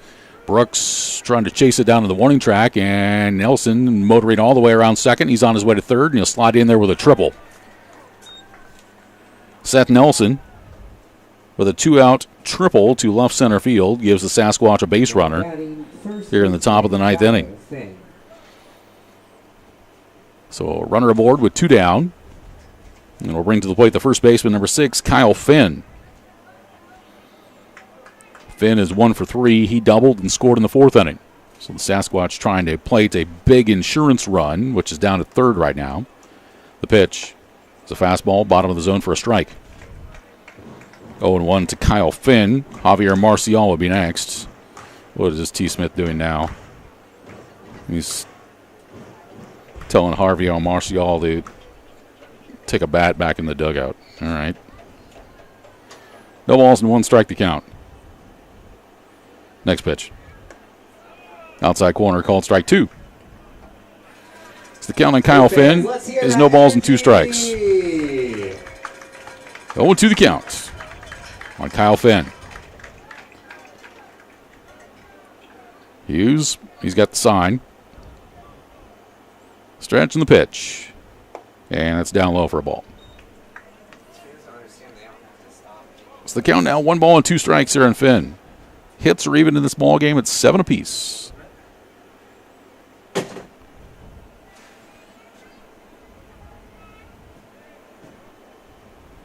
One and 2.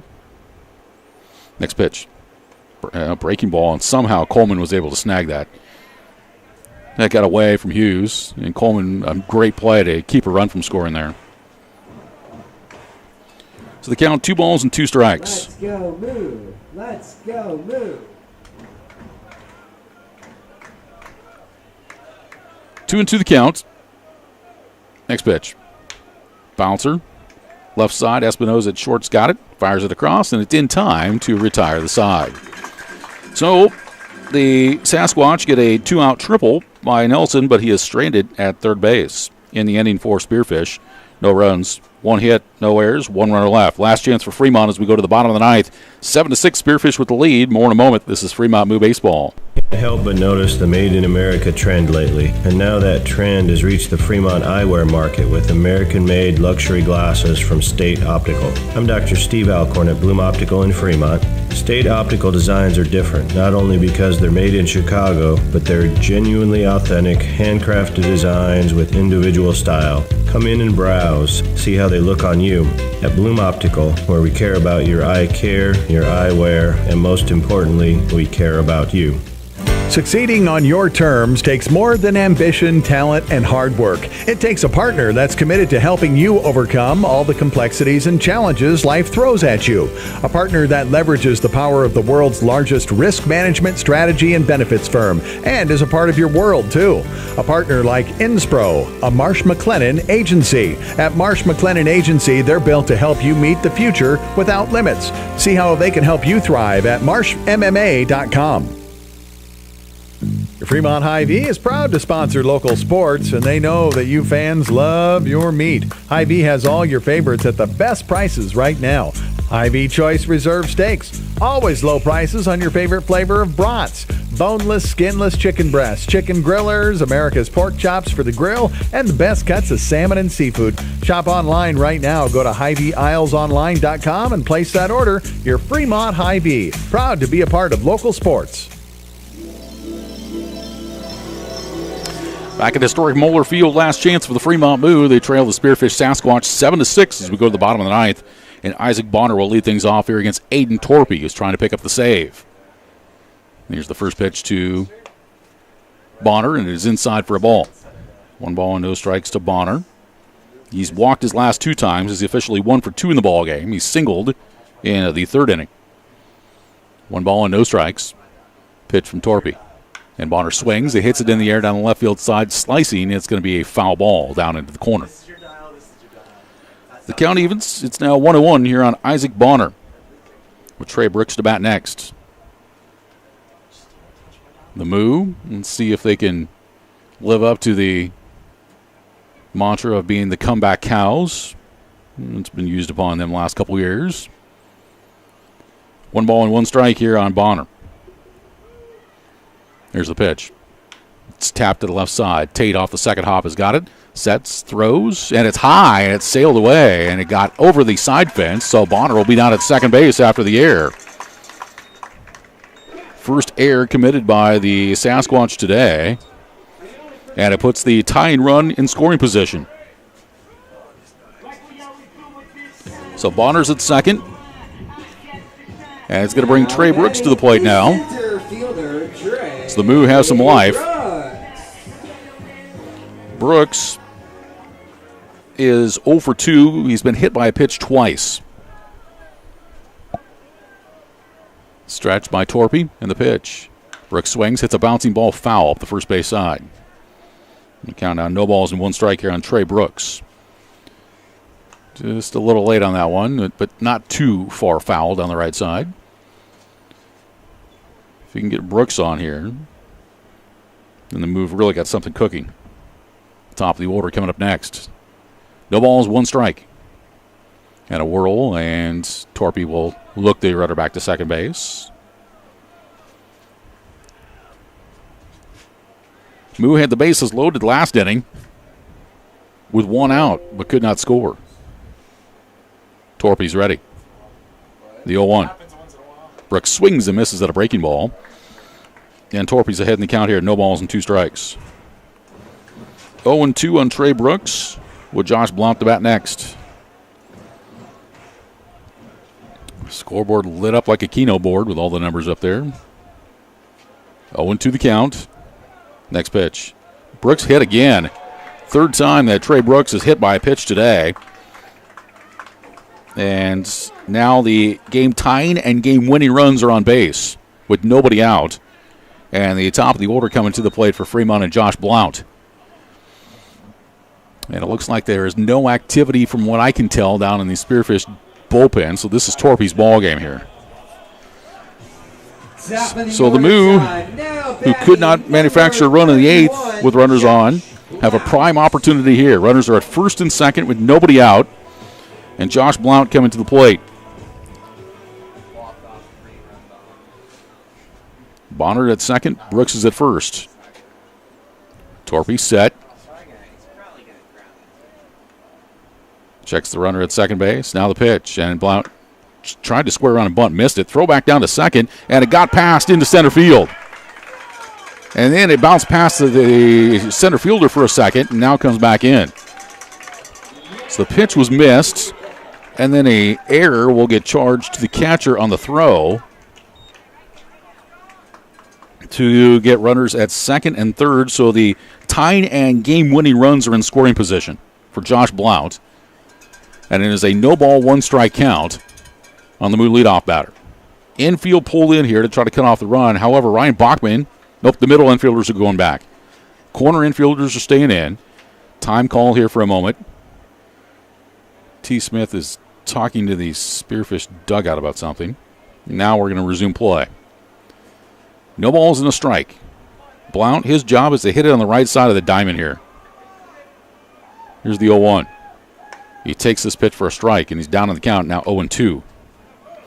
0-2 to Josh Blount with Bridger Coleman to bat next. The Moo have not had a walk-off win yet this year. Prime for one here.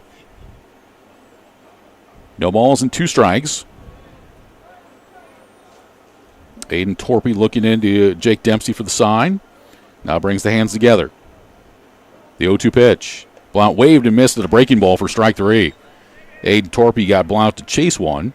And Torpy's got his second strikeout of his appearance, and there's one down here in the 9th. Now batting, so that's going to bring to the plate catcher Bridger Coleman. Coleman is 1 for 5. And he had an RBI double in the 6th inning, and they're going to intentionally walk him. So Coleman is intentionally walked to load the bases. And that will bring Tyrus Pecci to the plate. So Pecci will come to the plate here, 1 for 3. The strategy there is to load up the bases because a play to any bag, and if you turn a double play, you can win the ball game as well. So here's Pecci, who will step to the plate. Bases loaded, 1 down. Moo trails 7-6 in the 9th. The pitch. Pecci takes this one inside for ball 1. 1 ball and no strikes to Pecci. Steven Espinoza on deck. Moo were in a similar situation like this in the 8th inning, but could not score.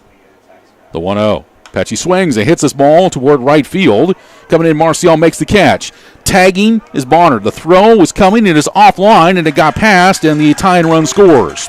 Makes it a 7-7 ball game.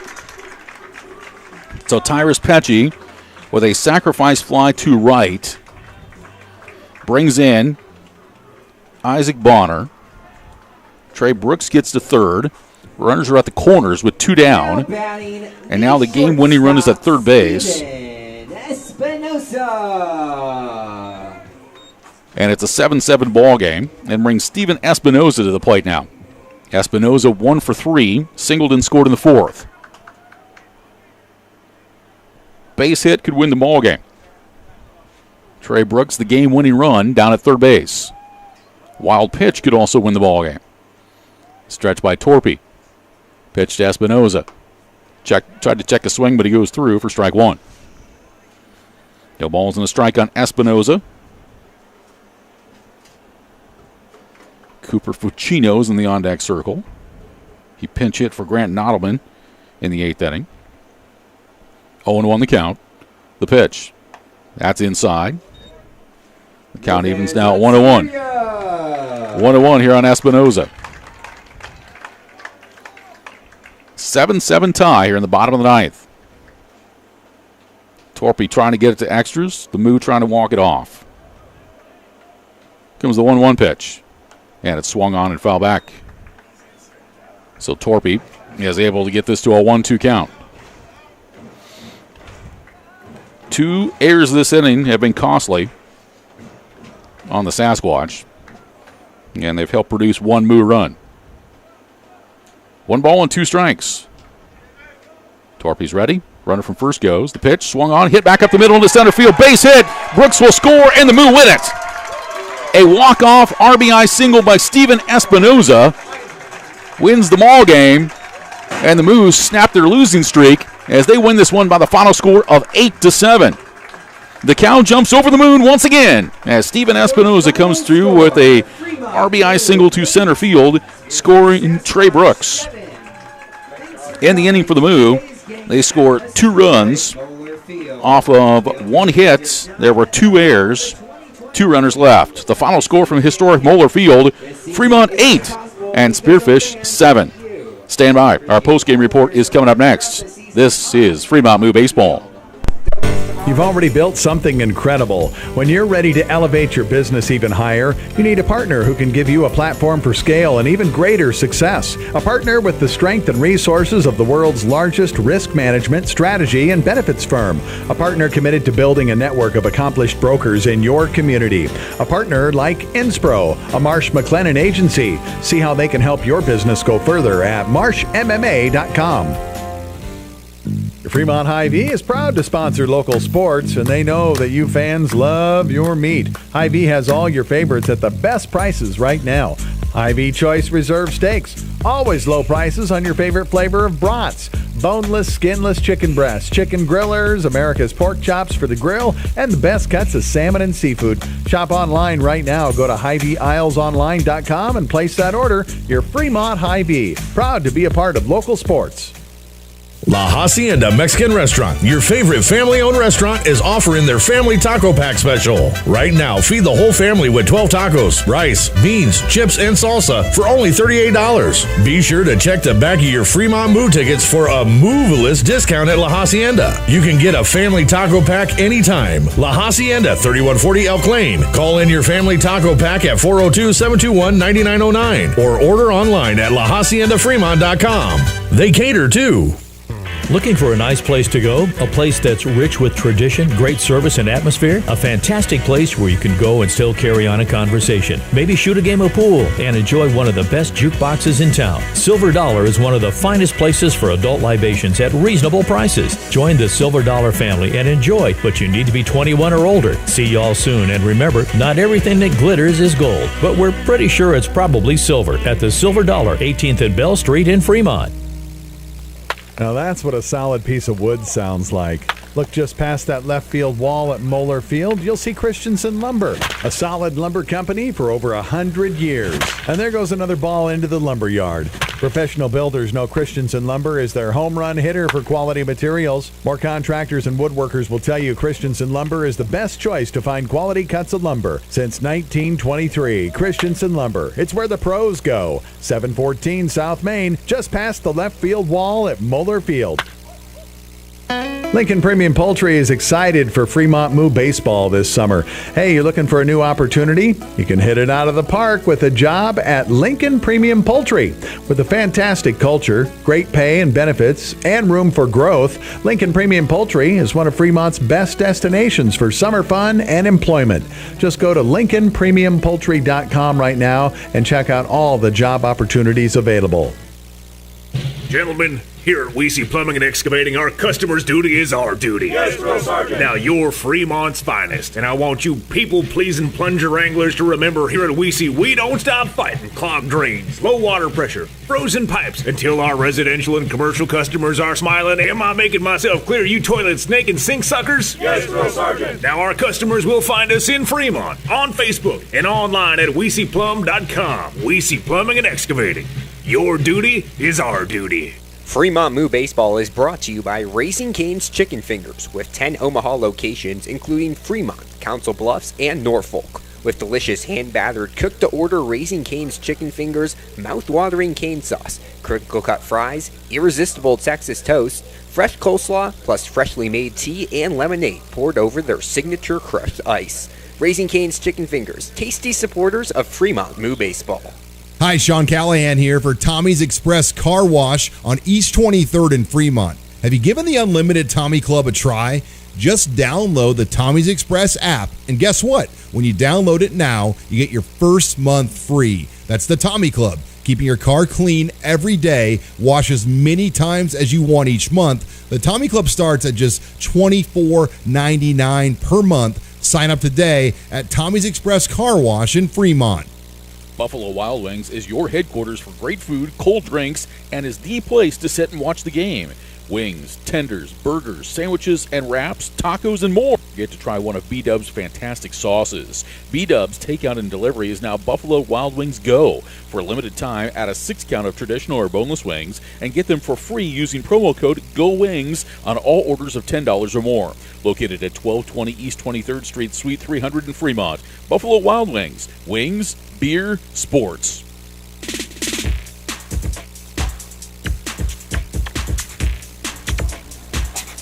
Back at historic Moeller Field in Fremont, where the Fremont Moo able to salvage the final game of this 4-game series, snapping their 3-game losing streak, and they do so in walk-off fashion for the first time this season as they defeat the Spearfish Sasquatch. The final score 8-7 as Steven Espinoza comes up with a RBI single to center field, plating Trey Brooks on a 1-2 pitch with 2 down in the inning, and Fremont ends up winning this one by a final score of 8-7.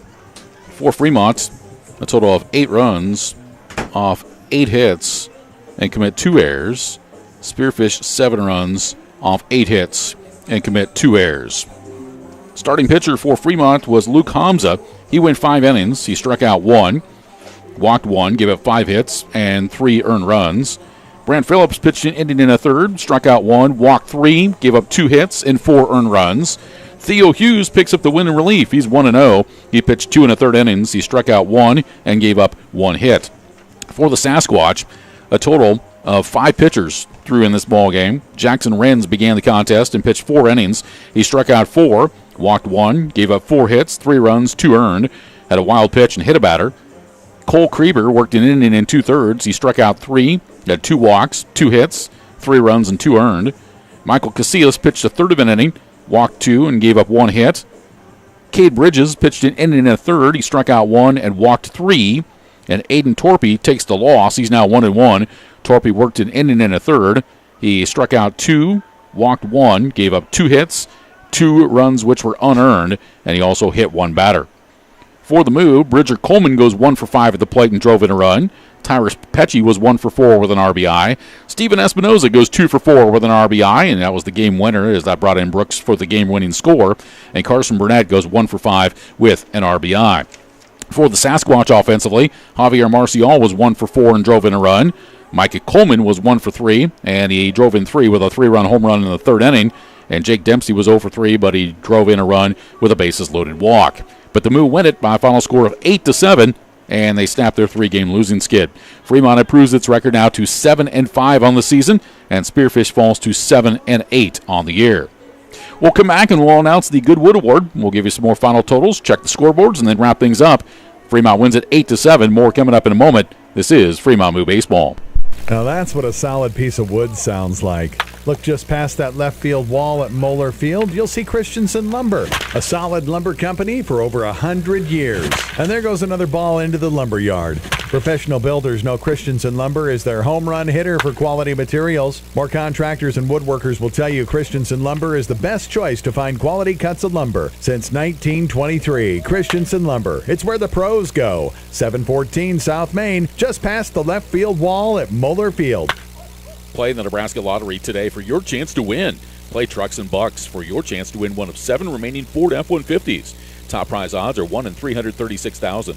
The Nebraska Lottery has provided funding, fortune, and fun to the Cornhusker State for 30 years. The Nebraska Lottery has also given back $978 million to Nebraska through education, wildlife habitats, and the Nebraska State Fair. Stop by a local retailer and pick up a ticket for one of your favorite games today. The Nebraska Lottery. Must be 19. Please play responsibly. Back at historic Moeller Field, where the Fremont Moo get their first walk-off victory of the season. They defeat the Spearfish Sasquatch by a score of 8-7 as Steven Espinoza delivers an RBI single to center field, scoring Trey Brooks as the Moo scored 2 runs in the 9th inning and they come away with a victory 8-7, the final score in this one. Time to announce our Goodwood Award, presented by Christensen Lumber, quality wood products for more than 100 years. They're located just beyond left field on South Main Street in Fremont, christensenlumber.com online. Well, it's going to go to Steven Espinoza, the Charleston Southern product from Lompoc, California. He came through with a game-winning hit in the bottom of the ninth inning. He went 2 for 4 in the ballgame, and he ended up driving in the game winner. So Steven Espinoza, with his RBI single to center in the bottom of the ninth, gets our Goodwood Award presented by Christensen Lumber. Quality wood products for more than 100 years. They're beyond left field and on South Main Street at Fremont, christensenlumber.com online. So the Moo win it by a final score of 8-7, a much-needed victory for multiple reasons. It's a big week of baseball coming up against quality opponents, with Fremont taking on Casper on Monday and Tuesday, and then 3 games with the Nebraska Prospects before they play a doubleheader at Hastings coming up on Saturday of next week. And so as we take a look at the scoreboard that had occurred today in the Independence League Baseball Association, it was Hastings a winner over Oahe 4-2, and Casper was a winner over the Nebraska Prospects 3-2. So here are updated standings here in the Independence League. Casper is in first with a record of 10-2. Hastings is second, 2.5 games back at 7-4. Fremont is in third, 3 games behind at 7-5. And then teams that will qualify for postseason play include Spearfish, who is 7-8, 4.5 games back, and Oahe 3-12, 8.5 games behind. So that's a look at the standings in the Independence League Baseball Association at this time. 8-7, the Fremont Moo end up winning it. Let's go to the national scoreboard, and before I wrap things up for you here tonight, in the NBA Finals, Game 2 in Boston, they're at halftime, where the Celtics lead the Dallas Mavericks by a score of 54-51. Carlos Alcaraz wins the French Open today. He wins a 5-setter over Alex Zverev. In the NCAA Super Baseball Regionals, they're in the bottom of the 6th in Knoxville, where the Tennessee Volunteers are on their way to College World Series action in Omaha. They lead Evansville 12-1 in the bottom of the 6th. Bottom of the 4th inning at Bryan College Station Super Regional. Oregon leading Texas A&M 7-4. The Ducks are trying to force that to a 3rd game coming up tomorrow. They are in the bottom of the 1st at the Lexington Regional. Kentucky and Oregon State are scoreless. Kentucky leads that series 1-0. Finals earlier today in the Super Regionals. Georgia defeated North Carolina State 11-2 in the Athens Super Regional. So the Bulldogs and the Wolfpack will play that, if necessary, 3rd game coming up tomorrow. And then the Florida Gators are headed back to Omaha. Florida defeated Clemson today 11-10 in 13 innings. And Florida won both games at the Clemson Super Regional to advance back to Omaha. So right now there are a total of 4 teams that have qualified for the College World Series, and they include Florida State, who ended up winning yesterday. Virginia was a winner as well in North Carolina, and now Florida has advanced as well, with 4 other teams yet to be determined. Also on the national scoreboard, we go to Major League Baseball from action that took place today. 1 game currently going on right now in the Bronx. Bottom of the 7th, the Yankees lead the Dodgers by a score of 5-3. Finals from earlier today in the MLB World Tour London Series. The Mets defeated the Phillies 6-5. Texas a winner over San Francisco 7-2. Washington a winner over Atlanta 8-5. It was Minnesota over Pittsburgh 11-5 in 10 innings. Baltimore defeated Tampa Bay 9-2. It was the Cubs over the Reds 4-2. Cleveland defeats Miami 6-3. Detroit downs Milwaukee 10-2. Boston a winner over the Chicago White Sox 6-4 in 10 innings. Seattle defeats Kansas City 6-5 in 10 innings. It was St. Louis over Colorado 5-1. The Los Angeles Angels over the Houston Astros 9-7. Toronto defeats Oakland 6-4 in 10 innings. And Arizona was a winner over San Diego by a final score of 9-3.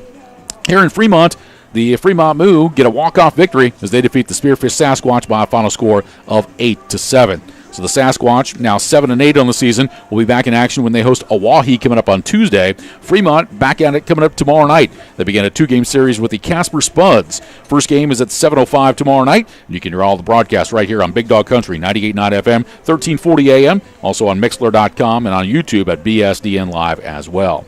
So that's going to do it for us here this evening. Hope you enjoyed our broadcast. Thanks to our sponsors who made it possible. For our video coordinator, Jonathan Johnson, I'm Rich Ray. Again, the final score in this one, Fremont defeats Spearfish by a final score of 8-7. Until tomorrow night, this is Rich Ray saying good evening and so long from historic Moeller Field in Fremont.